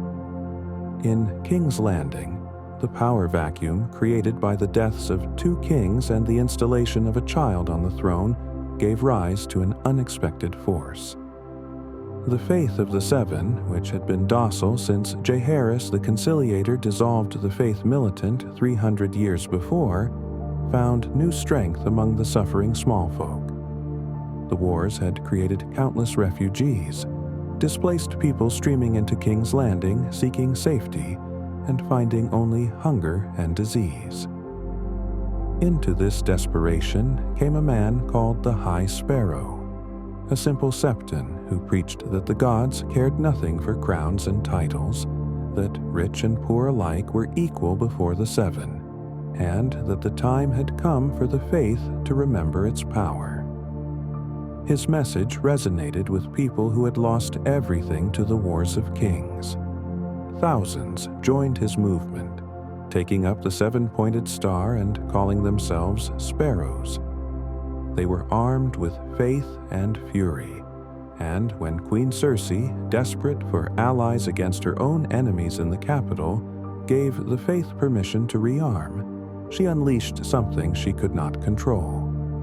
The faith militant was reborn, warrior monks and poor brothers taking up weapons once more, and their first targets were those they judged sinful: adulterers, prostitutes, homosexuals, and anyone else who violated their interpretation of the Seven's laws. The streets of King's Landing, already dangerous, became even more so as religious zealots enforced their morality with violence, and no one, not even the nobility, was safe from their judgments. The wars had broken the old order in ways that went beyond which king sat on which throne. Throughout Westeros, ancient houses had fallen, their lines ended by death in battle or execution for choosing the wrong side. The gardeners, who had ruled the Reach for thousands of years, ended at the Field of Fire. The whores, kings of the Iron Islands, ended when Harrenhal burned. Now the Starks seemed finished, their castle taken, their line apparently extinguished. The direct Baratheon line was broken, all three brothers dead or dying, their claims passing to children or vanishing entirely. Even the Lannisters, seemingly victorious, found their position precarious, ruling through a boy king and facing enemies on all sides. The Faith questioned their morality. The Tyrells schemed to increase their own power, and in the shadows, older debts waited to be paid. War had revealed something about the great houses, that their power was more fragile than anyone had imagined, that a few bad decisions or unlucky battles could end lines that had endured for thousands of years.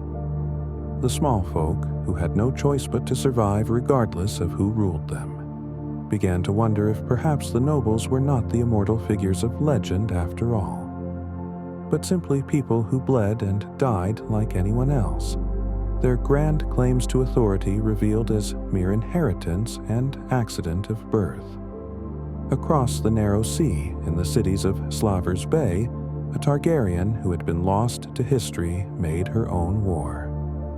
Daenerys Targaryen, daughter of the Mad King Aerys, had been a child when Robert's rebellion destroyed her family.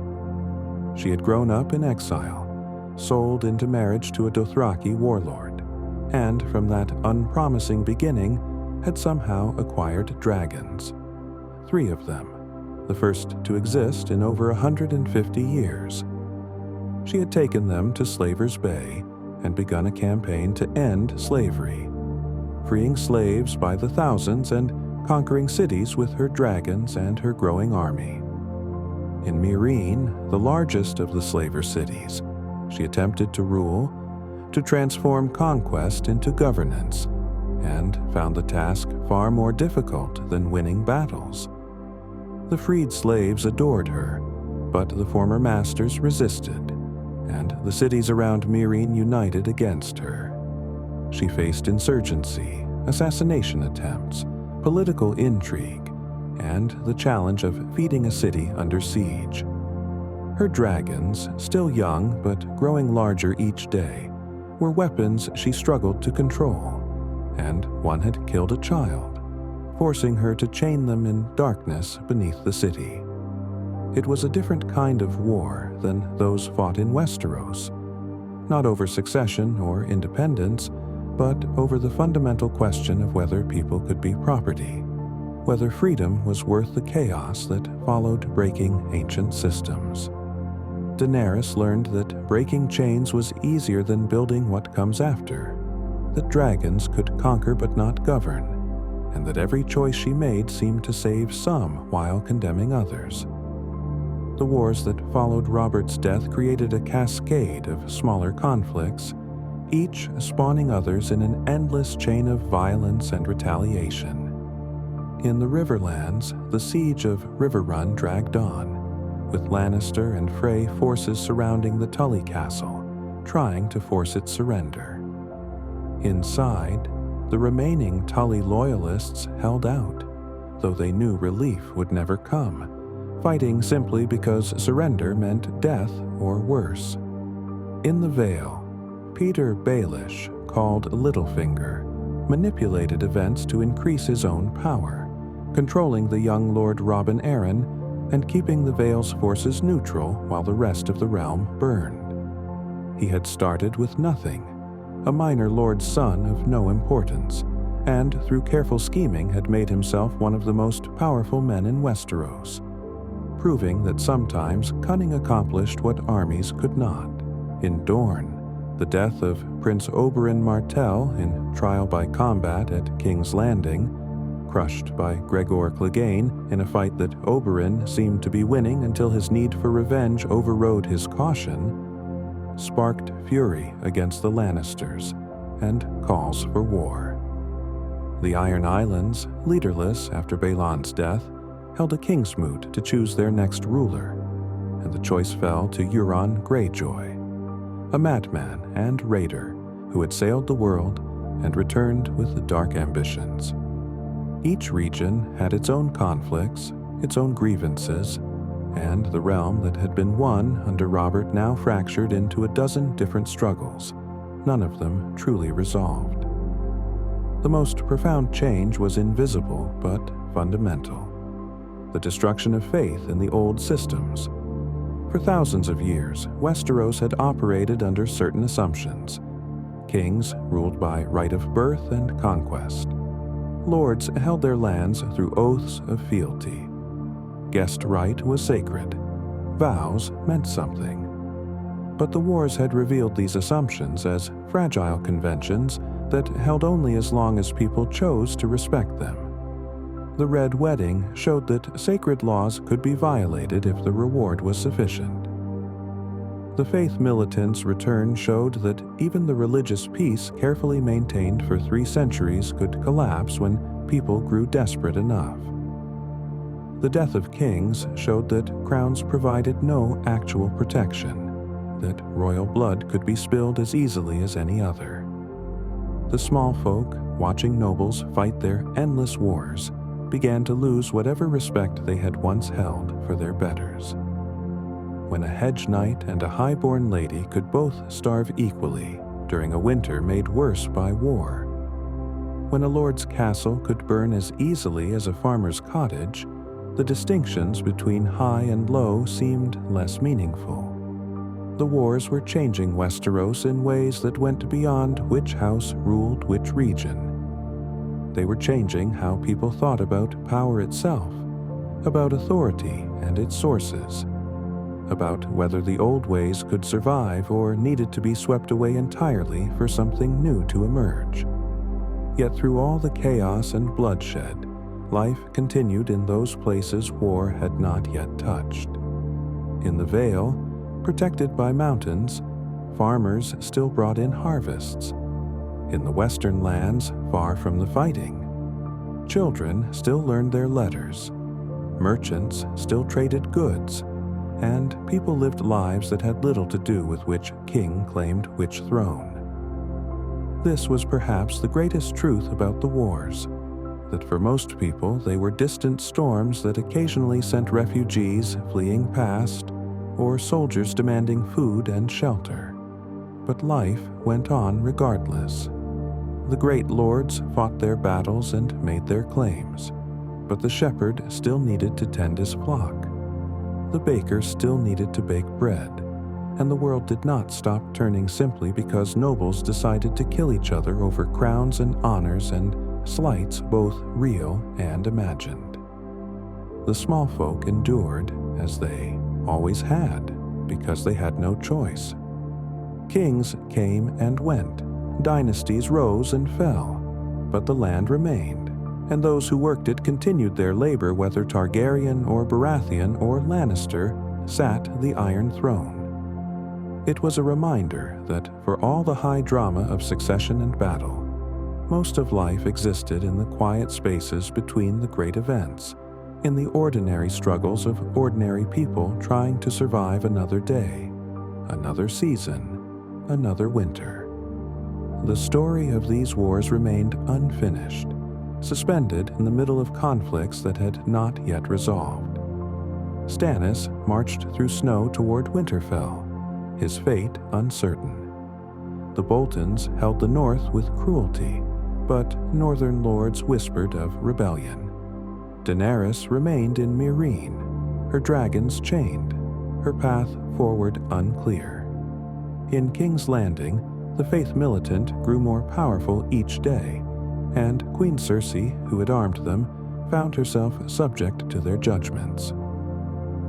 The Brotherhood without banners continued their shadow war in the Riverlands. The Vale remained neutral under Littlefinger's manipulation. Dorne plotted revenge for Oberyn. The Iron Islands prepared for new raids under Euron's leadership. And across the Narrow Sea, in Essos, there were whispers of another Targaryen, a young man claiming to be Aegon, Rhaegar's son, supposedly killed as an infant, but perhaps survived.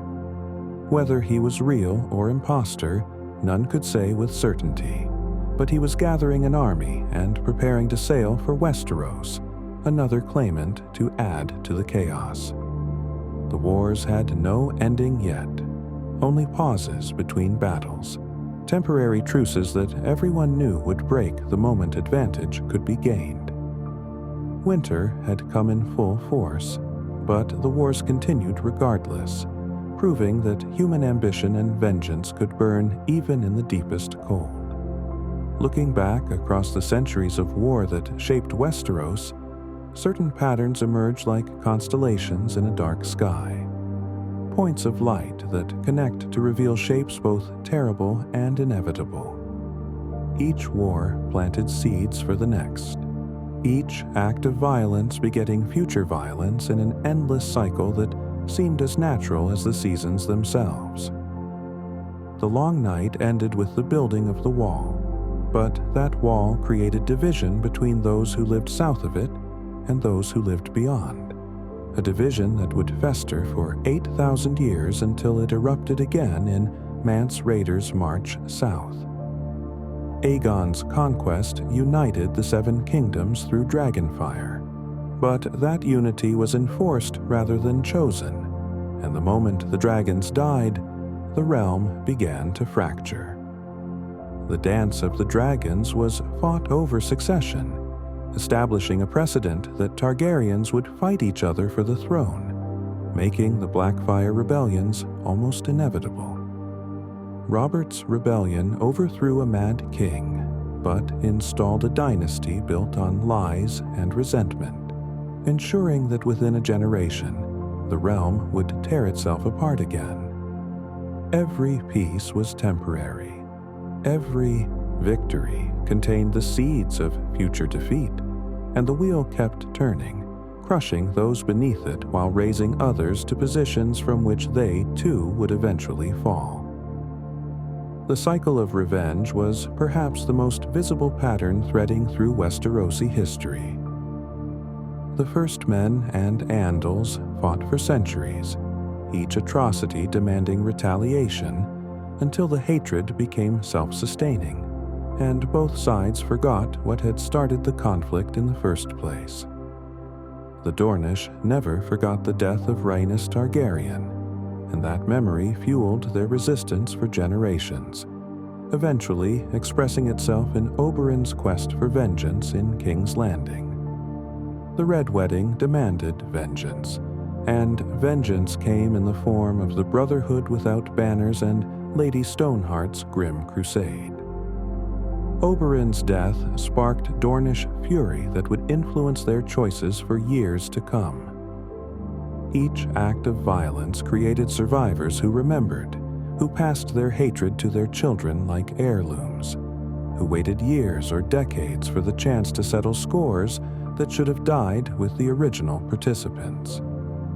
The problem with revenge is that it never satisfies. When you strike back, you create new victims who will seek their own revenge, and the cycle perpetuates itself across generations until no one remembers who struck first or why. Only that blood demands blood, and honor demands satisfaction. Westeros was trapped in these cycles, spinning like a wheel whose momentum carried it forward even when everyone was too tired to keep pushing. The small folk bore the heaviest burden of these endless wars, though their suffering was rarely recorded in the histories that chronicled the deeds of kings and knights. When armies marched, they marched through farmland, trampling crops that families depended on to survive the winter. When castles were besieged, the surrounding villages were emptied of food to feed the defenders, leaving the farmers with nothing.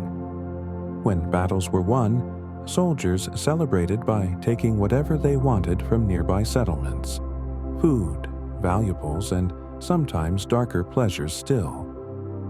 The broken men who survived battles but could not return to their lords became bandits, preying on travelers and villages because they had no other way to survive. Disease followed armies like a shadow, and the great spring sickness that accompanied the Second Blackfire Rebellion killed more people than all the battles of that war combined.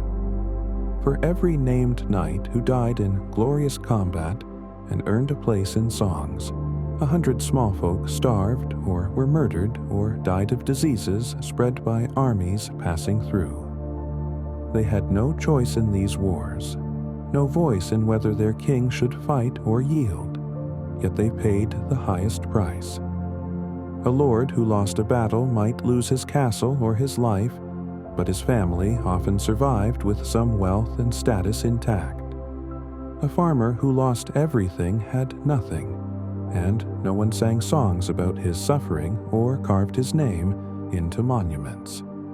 The wars of kings were written in the blood of common people, and that truth was perhaps the darkest pattern of all. The wars destroyed not just lives, but entire lineages, ending houses that had endured for thousands of years in a single afternoon's violence. The gardeners, kings of the Reach since the Age of Heroes, were extinguished at the Field of Fire. An entire royal line ended because they chose to fight dragons in open battle. The whores, Iron Kings who had ruled both the Iron Islands and the Riverlands, ended when Aegon burned Harrenhal with everyone inside. During the Dance of Dragons, multiple branches of House Targaryen destroyed each other, and with them died the dragons that had made the house special. The Blackfires, founded by a bastard with royal ambitions, fought 5 wars trying to establish themselves, and ended with Maelis the Monstrous dying in the Stepstones. The Starks, who had ruled the North since the Long Night, seemed finished after the Red Wedding, their castle taken and their line apparently broken. Even houses that survived emerged diminished. The Tullys lost River Run, the Baratheons lost Storm's End, and then each of the 3 brothers died or were dying. The Tyrells survived by constantly switching sides and might yet be caught by their own scheming.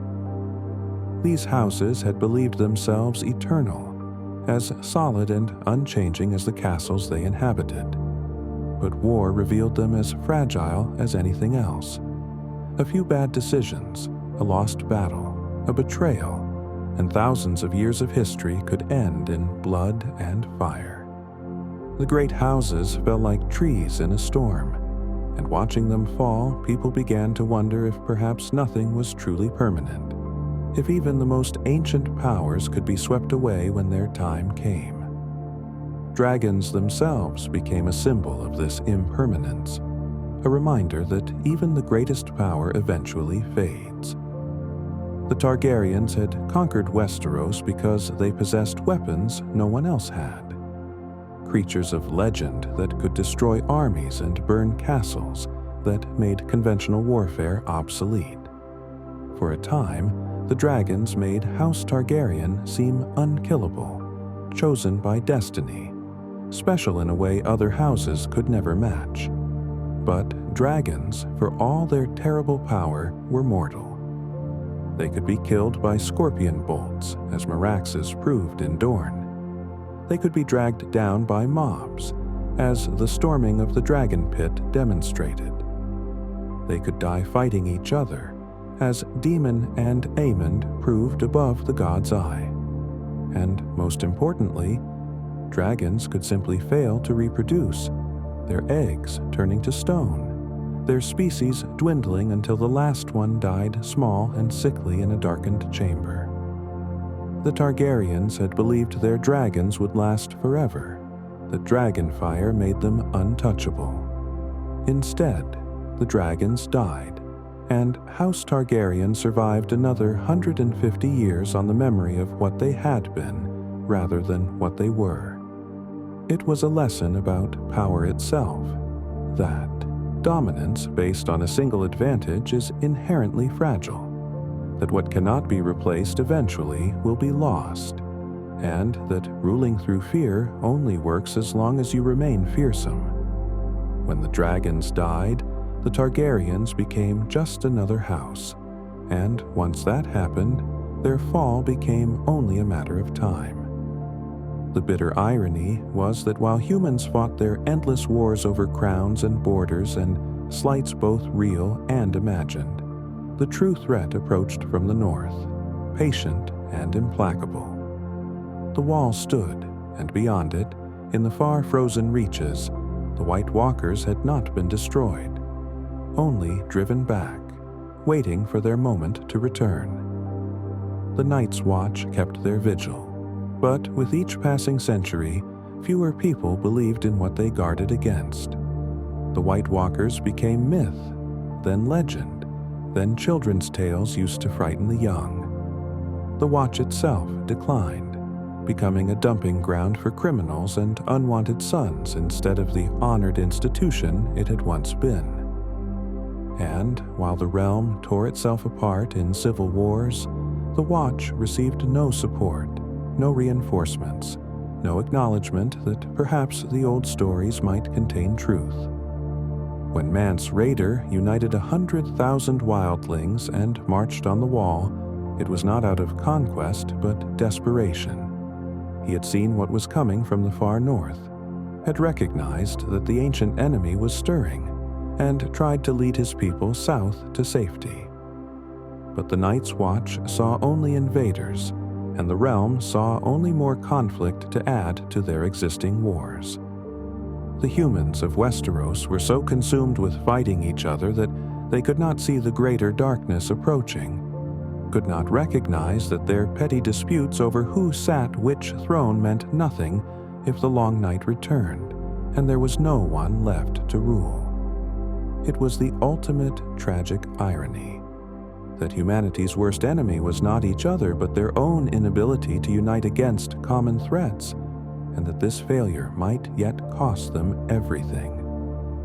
The Maesters who recorded these histories tried to find lessons in the patterns, tried to distill wisdom from centuries of conflict. Some argued that strong kings prevented war, that Jaehaerys the Conciliator's long, peaceful reign proved the value of wise leadership. Others countered that Aerys had been strong too, and his strength had led to madness and rebellion. Some believed hereditary succession created stability, but the dance of dragons had been fought precisely over succession, and strict adherence to male primogeniture had led to civil war. Others argued for elective monarchy, but the iron-born kingsmoots often chose the worst candidates, and the great council that followed the dance had barely avoided another war. Every proposed solution had failed at some point. Every system had produced both good rulers and tyrants, and no amount of laws or traditions could prevent ambitious people from seeking power or aggrieved people from seeking revenge. Perhaps the only real lesson was that there were no perfect answers, that governance was always a compromise between competing interests and imperfect people, and that the best one could hope for was to minimize suffering rather than eliminate it entirely. But that was a depressing lesson, one that suggested all the death and sacrifice across thousands of years might have accomplished nothing lasting, and so the Meisters kept searching for better answers, hoping that somewhere in the accumulated wisdom of history lay a path to permanent peace that had simply not yet been found. Memory itself became a weapon in these wars, wielded with precision to justify present actions through past grievances. The North remembered the Mad King's cruelty, remembered Ned Stark's execution, remembered the Red Wedding. The Dornish remembered how Aegon had failed to conquer them, remembered Elia's death and her children's murder, remembered every slight and insult across 3 centuries. The Ironborn remembered the old way and resented its suppression. The Faith remembered when it had power before the Conciliator stripped it away. Every house kept careful records of who had wronged them, which oaths had been broken, which debts remained unpaid. These memories were passed down through generations, kept alive deliberately because they justified continued enmity, because they provided moral certainty that one's own violence was righteous while the enemy's was criminal. The problem was that everyone's memory was selective. The North remembered the Mad King burning Rickard Stark, but forgot or minimized that Robert's rebellion had also involved northern armies pillaging their way south. The Dornish remembered Elia's death, but were less vocal about the guerrilla war they had waged against Targaryen forces. The Ironborn remembered their former independence, but not always why the mainland kingdoms had united to suppress the old way of raiding and reaving. Memory was not objective history, but a tool used to justify present actions. And in Westeros, where every house had legitimate grievances alongside their own crimes, memory ensured that conflicts would never truly end because there would always be some past wrong that justified future violence.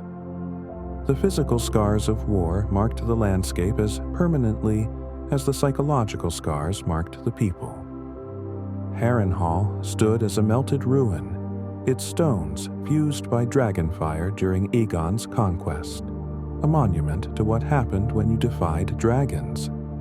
The castle had never been repaired, never restored to its former glory, and every house that tried to hold it seemed to meet with misfortune, as if the stones themselves remembered the burning and carried a curse. The Riverlands, fought over by every neighboring kingdom for thousands of years, bore the marks of countless battles. Fields where crops no longer grew because the soil was exhausted or poisoned. Villages that had been burned and rebuilt so many times that no one remembered their original names. Roads lined with gibbets where outlaws hung as warnings. The Trident flowed red more often than blue, they said. So much blood had been spilled into its waters over the centuries. In the north, Winterfell itself had been burned by Theon Greyjoy's raid, and though the Boltons might rebuild it, the castle that had stood for 8,000 years had been violated in ways that stone could not forget. These physical scars served as reminders that war's consequences lasted long after the fighting stopped. That destruction was easy, but rebuilding was hard, and that some things once broken could never be fully repaired. The land itself bore witness to the folly of human conflict, silent testimony written in ruins and mass graves and fields that should have fed families, but instead grew only weeds and sorrow. Yet even in the darkest moments of these histories, there were small lights. Individual choices that suggested humanity was capable of more than endless violence. Torrhen Stark, choosing peace over pride, saving thousands of northern lives by kneeling to Aegon. Jaehaerys, the conciliator, negotiating with the faith instead of exterminating them, finding compromise where his uncle had found only enemies. Daeron, the good, bringing Dorne into the realm through marriage instead of conquest, completing what dragons could not through patience and diplomacy. Even in the War of the Five Kings, there were moments of grace. Northern soldiers sharing their food with small folk they were supposed to be protecting from. Hedge knights defending villages without pay or recognition. Maesters treating wounded from both sides of conflicts. These moments did not balance the scales or redeem the cruelty and waste of war, but they proved that people always had choices, that even in systems designed to perpetuate violence there remained space for mercy and wisdom and the recognition of shared humanity. The tragedy was not that no one ever chose peace, but that those who did were rarely in positions to make their choices matter, and that the structures of power favored those who were willing to use violence to achieve their goals over those who sought other paths.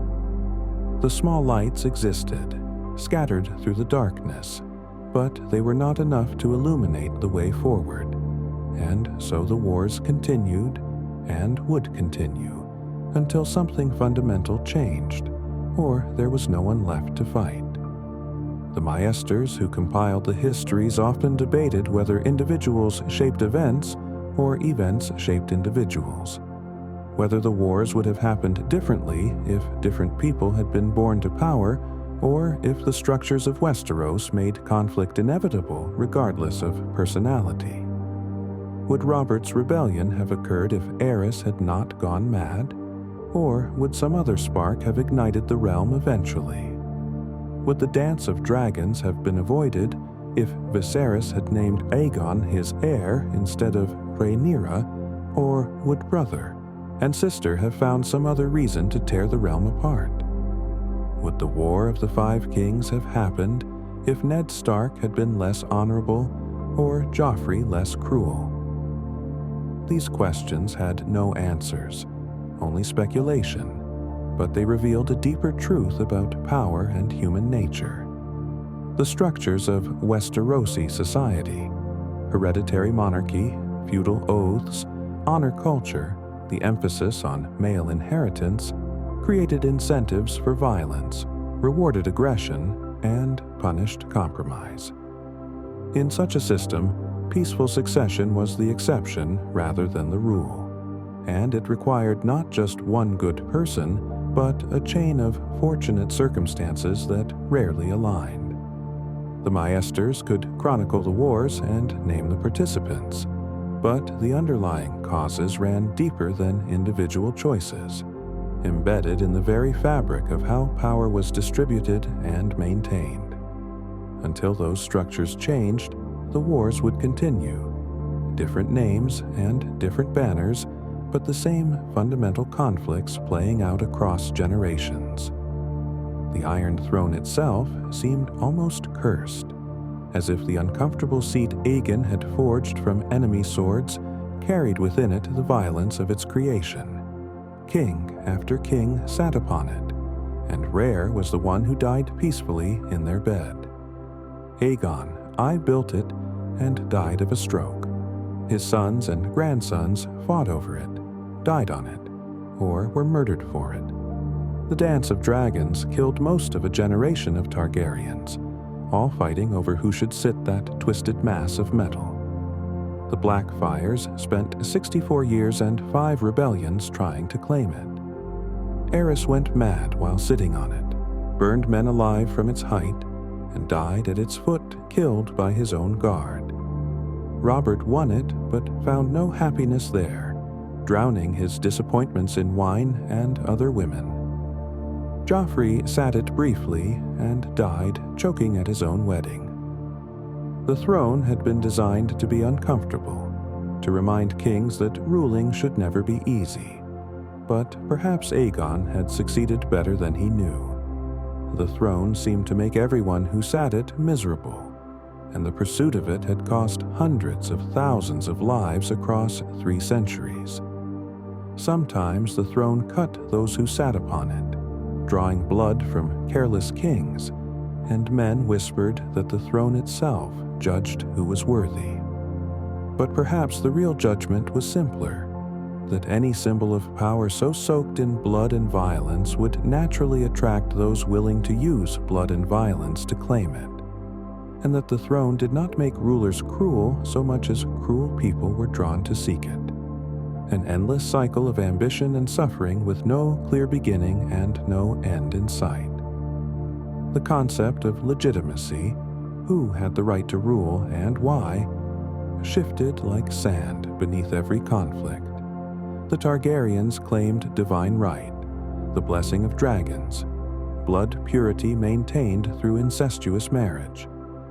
But dragons died, and then their claim rested on tradition and conquest 3 centuries old. Robert claimed the throne by conquest, but also by having some Targaryen blood through a grandmother, trying to clothe his rebellion in legitimacy beyond mere strength. Stannis claimed by law and primogeniture, insisting that rules mattered even when everyone wished he would simply go away.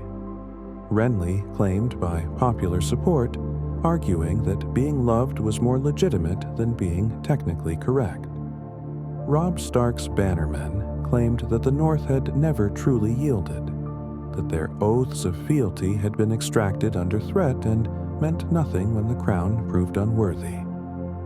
Daenerys claimed by blood and by the return of dragons, the old symbols of Targaryen power. Every claimant found some basis for their legitimacy, some reason why they specifically should rule. But the real lesson was that legitimacy was a story people told, a narrative that justified power after the fact. The strongest claim meant nothing without the strength to enforce it, but strength alone was not enough. You needed the story, the reason why your violence was righteous and your opponent's was criminal.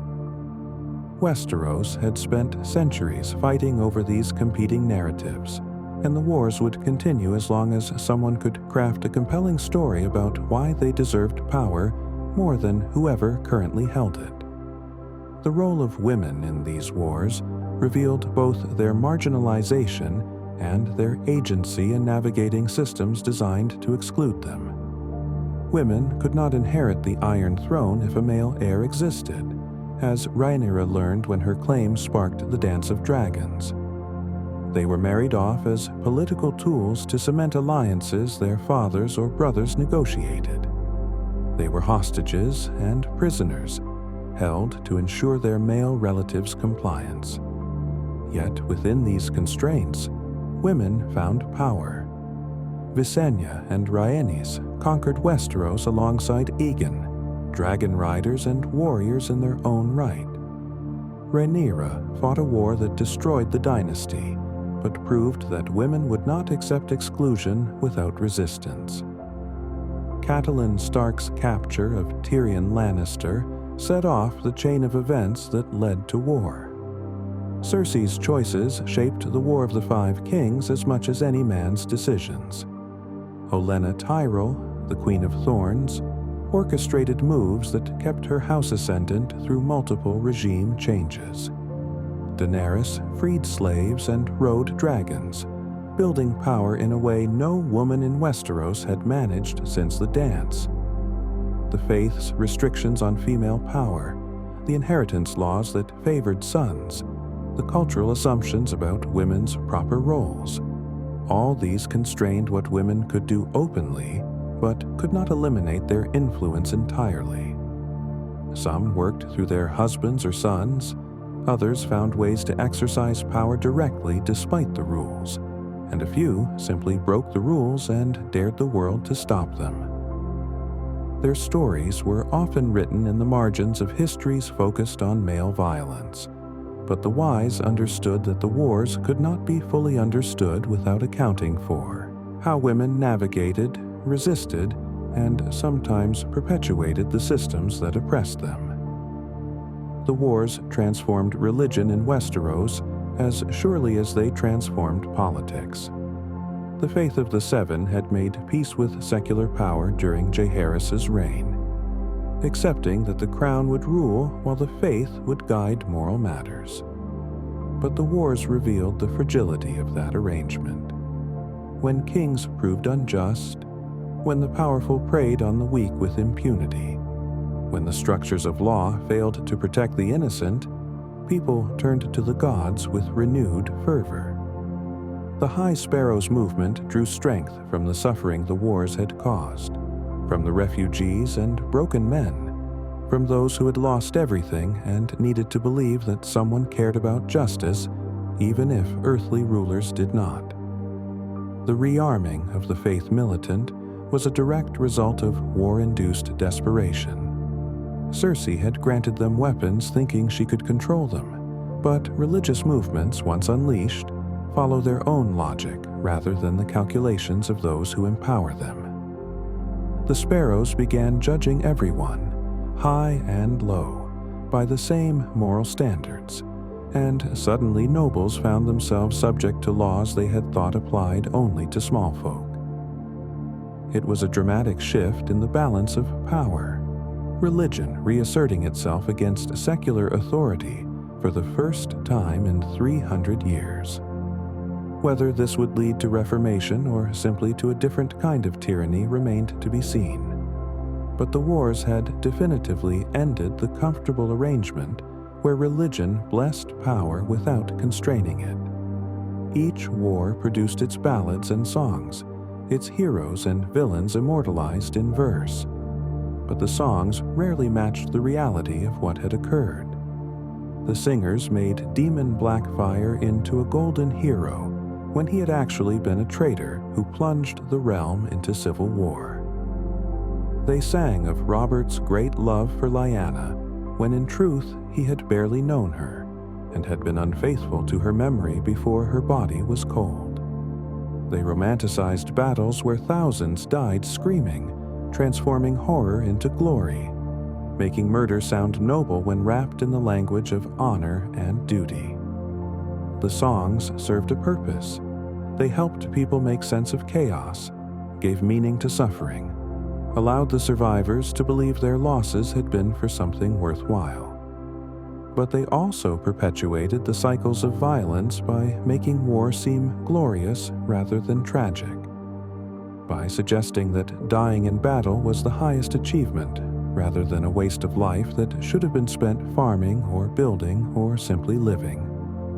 Young men heard the songs and wanted to be heroes too, wanted their names sung in halls, and so they took up swords and marched to war, not understanding that the reality would be mud and blood and dying slowly from wounds that festered, that most deaths in war were not glorious last stands but meaningless accidents. An arrow from nowhere, disease in the Aita camp, freezing in the snow because your quartermaster was incompetent.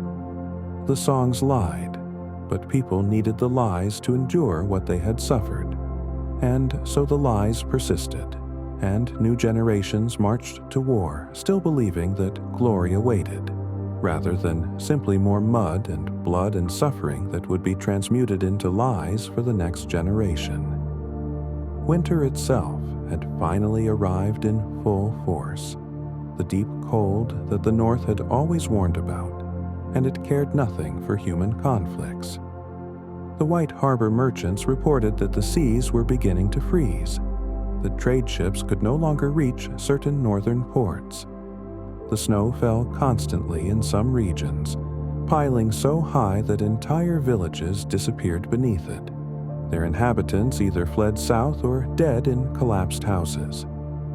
Food became scarce even in regions untouched by war, as the cold killed crops and livestock, as supply chains broke down and stores ran low.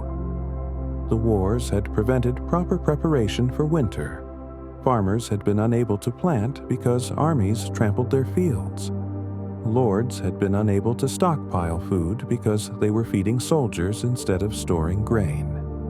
Now winter was here, and the realm was unprepared, having spent its strength fighting itself rather than preparing for the one enemy that returned with absolute certainty. Some lords hoarded what they had, knowing their own people would starve but unwilling to share with strangers.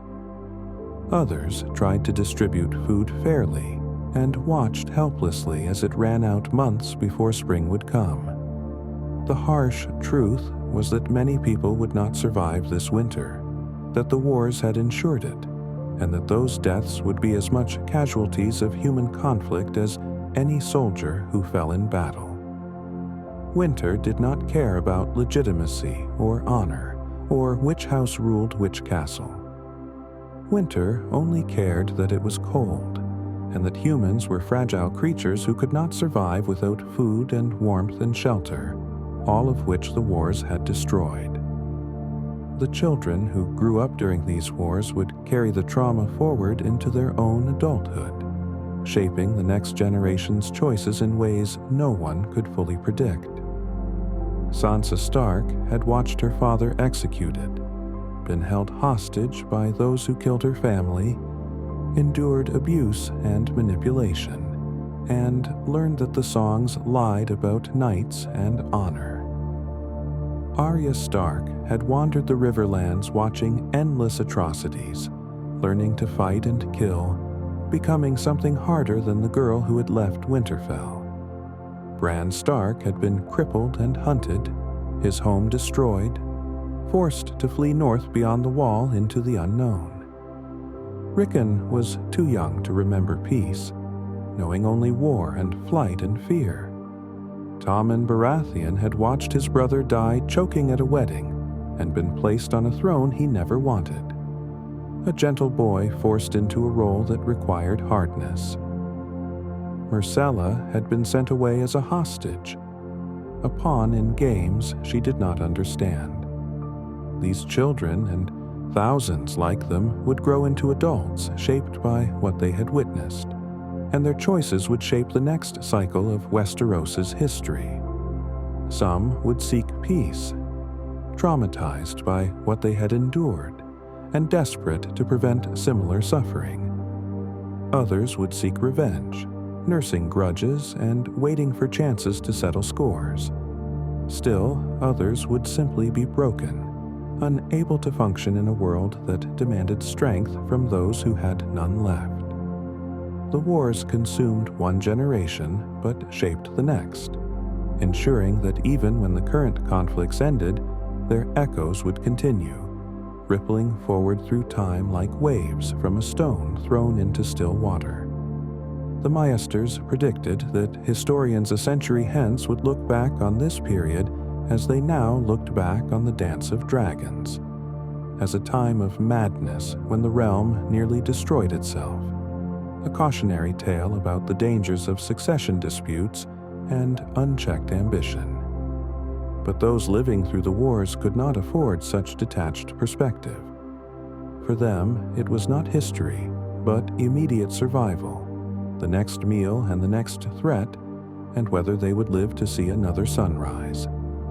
The grand patterns and historical lessons meant nothing when you were cold and hungry and afraid, when raiders were coming or winter was deepening, or disease was spreading through the camp.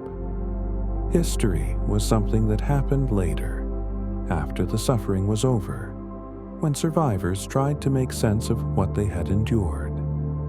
In the moment, there was only the moment, each choice made with incomplete information and desperate hope.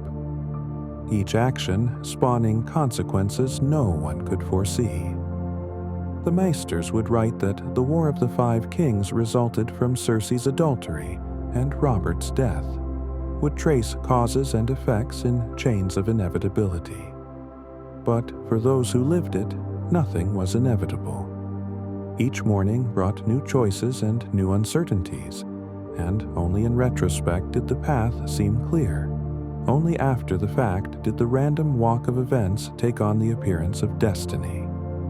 The people living through the wars were not characters in a history, but humans struggling to survive, and their suffering was not a lesson but a tragedy. valuable only to those fortunate enough to learn from it rather than experience it. The great irony, the final tragedy that encompassed all the others, was that while humans fought these endless wars over power and succession and pride, they were neglecting the one threat that could truly destroy them all.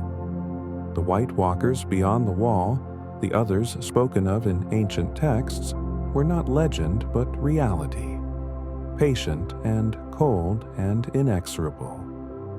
The Night's Watch had been trying to warn anyone who would listen, but who listens to the watch when kings are fighting and thrones are at stake? The wildlings had been trying to flee south for the same reason, but were met with swords rather than sanctuary.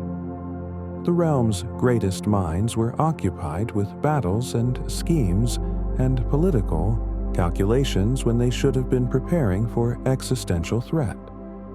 It was the ultimate expression of human short-sightedness, that people would rather fight each other over crowns made of metal than unite against the darkness that cared nothing for crowns or kingdoms or any of the petty distinctions humans drew between themselves.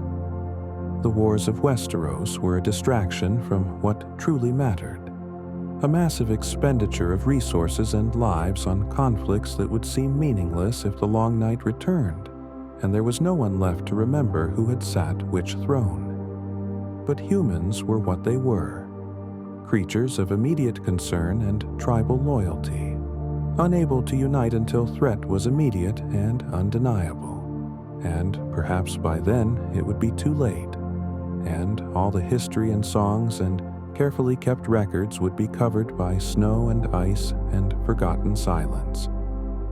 Yet in the cold and dark and endless winter night, in the broken castles and burned villages and fields that would not be planted come spring, human life persisted. People loved each other despite the wars, bore children despite the uncertainty, told stories and sang songs and found small moments of joy in the spaces between terror. The wars revealed humanity at its worst, cruel, vengeful, short-sighted, willing to sacrifice thousands for pride or ambition. But survival revealed humanity at something closer to its best, enduring, adaptive, finding hope in situations that should have crushed all hope, continuing forward because stopping meant death, and humans, for all their flaws, desperately wanted to live. The great lords would be remembered in histories, their names carved into stone and sung in ballads.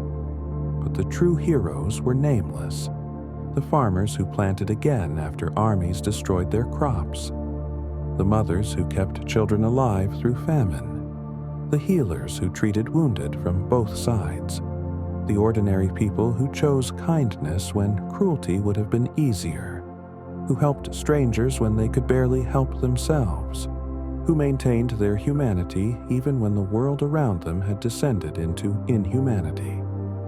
These people left no monuments and appeared in no songs, but they were the foundation on which everything else rested, the bedrock of civilization that endured even when kingdoms fell and dynasties ended.